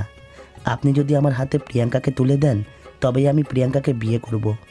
ছেলের কথা শুনে ইকবাল সাহেবের মন ভারাক্রান্ত হলো। ততক্ষণে শফিক, বিকি, সাহেলা সবাই এসে হাজির হয়েছে বিয়ে বাড়িতে। তারপরে সবাই একসাথে সোমের কাছে ক্ষমা চায়। ইকবাল সাহেবের চোখে পানি দেখে সোম নিজেকে শান্ত রাখতে পারে না, ক্ষমা করে দেয়। প্রিয়াঙ্কা ও সোমের বিয়ে আগামী শুক্রবার ধার্য করা হয়। প্রিয়াঙ্কা লজ্জা পেয়ে ঘরে চলে গেল। তখন রঙ্গ করে আফজাল সাহেব বলে, আমার মেয়ে সবার সামনে সোমকে জড়িয়ে ধরতে লজ্জা পায়নি, বিয়ের কথা শুনে লজ্জা পেয়েছে। তারপরের ঘটনা তো আপনারা জানেনই। বর্তমান সোম এসে দাঁড়িয়েছে মিলনের আস্তানায়। আস্তানা সমস্ত আলো নেভানো। কোনো মানুষ আছে এমন কিছু মনে হলো না সোমের। সোম মনে মনে ভাবে তাকে বিভ্রান্ত করার জন্য ওরা উঠে পড়ে লেগেছে। সোম চলে যাওয়ার জন্য পা বাড়াতেই দুইজন পেছন থেকে এসে সোমের মাথায় বন্দুক তাক করে। সোম ঘাবড়ে গিয়ে হাত ওপরে তোলে। তারপরে ধীরে ধীরে আস্তানার ভেতরে ওদের সাথে যেতে থাকে। সাথে সাথে আস্তানার সমস্ত আলো জ্বলে ওঠে। সোম বিরক্তি নিয়ে তাকাতেই হেসে ফেলে মিলন। প্রিয়াঙ্কাকে বেঁধে রেখেছে বাঁশের সাথে। সোম তা লক্ষ্য করে বলে, ওকে কেন বেঁধে রেখেছিস তুই? ওকে এখনই ছেড়ে দে। ওকে ছেড়ে দিলেই তো খেলাটা ঠিক জমবে না, তাই তোকে মারার আগ পর্যন্ত প্রিয়াঙ্কাকে ছাড়বো না। ঠিক আছে, একটা সত্যি কথা বল, আমি তোর কি ক্ষতি করেছি যার জন্য তুই আমাকে খুন করতে চাস? আমার মাথায় আপাতত তেমন কোনো উত্তর আসছে না। তোর নেতা আসলাম তালুকদারের শিক্ষক নূর ইসলামকে চিনিস, যাকে তুই খুন করে আসলাম তালুকদারকে নেতা বানিয়েছিস? আমি তার একমাত্র ছোট ভাই মিলন। আমি তোর ভাইকে খুন করেছি সেটা তুই জানলি কিভাবে? আমি যতদূর জানি নুরুল ইসলাম ওষুধের জায়গায় বিষ খেয়ে মারা গেছে, এই জন্য তার পার্সোনাল ডাক্তারকে গ্রেপ্তার করা হয়েছে। খালি চোখে যা দেখা যায় তা কখনো সত্যি হয় না। বাড়ির ভিতরে তোর অনেক ফিঙ্গারপ্রিন্ট পাওয়া গেছে, সেই রকম ওষুধের কোটা ছিল। তোর ফিঙ্গারপ্রিন্ট আমার ভাইয়ের ওষুধের কোটা আসবে কি করে? এই বলেই সোমকে পেছন থেকে একটা লাথি মারলো মিলন। মুখ থুবড়ে পড়ে সে। প্রিয়াঙ্কা বাঁধা অবস্থায় আছে বলে কোনো কথা বলতে পারছে না। সোম প্রতিবাদ না করে কেবল মার খেয়ে যায়। প্রিয়াঙ্কা সোমকে এভাবে মার খেতে দেখে শব্দ করে কেঁদে চোখ বন্ধ করে নেয়। প্রিয় মানুষের ব্যথা কেউ সহ্য করতে পারে না। সবাই যখন সোমকে মারতে ব্যস্ত, সেই সুযোগে প্রিয়াঙ্কা ছাড়া পাওয়ার জন্য মরিয়া হয়ে ওঠে। প্রিয়াঙ্কা বুঝে গেছে এখন যদি সে এখান থেকে না সরে, সোম আর বাঁচবে না। প্রিয়াঙ্কা ধীরে ধীরে চেষ্টা করে হাত খুলে ফেলল। এতে ওর হাতে অনেক ব্যথা হয়, রক্ত ঝরে। সোমের কথা ভেবে প্রিয়াঙ্কা সব কষ্ট সহ্য করে নিজেকে ছাড়াতে থাকে। তারপরে ছুটি যায় বস্তার আড়ালে। নিজেকে সম্পূর্ণ আড়াল করে উঁচু গলায় সোমকে জানায় সে এখন বিপদ মুক্ত। সোম তখন আধমরা হয়ে মাটিতে পড়েছিল। প্রিয়াঙ্কার গলা শুনে সামনের দিকে তাকিয়ে দেখে প্রিয়াঙ্কা সেখানে আর নেই। সোম একটা হাসি দিয়ে ধীরে ধীরে উঠে বসে। সোম এভাবে উঠে বসাতে ঘাবড়ে যায় মিলন। সোমকে মেরে ফেলার কড়া হুঁশিয়ারি দেয়। কিভাবে মারছিস ওকে? ও উঠে বসলো কিভাবে? মারতে মারতে একদম জানে শেষ করে দে। সবাই সর্বশক্তি দিয়ে সোমের পিঠে আঘাত করে। সোম কোনো আওয়াজ করে না। ধীরে ধীরে ও উঠে দাঁড়িয়ে যায়। দেখে মনে হচ্ছে সোমকে মারার সাথে সাথে ওর শরীরের শক্তি ক্রমশ বৃদ্ধি পাচ্ছে। লাঠিগুলো ধরে সরিয়ে দেয়, তারপর মারে এক ঘুষি। ধীরে ধীরে সবাইকে মেরে মাটিতে শুইয়ে দেয় সোম। মিলন ভয় পেয়ে প্রিয়াঙ্কাকে খুঁজতে থাকে।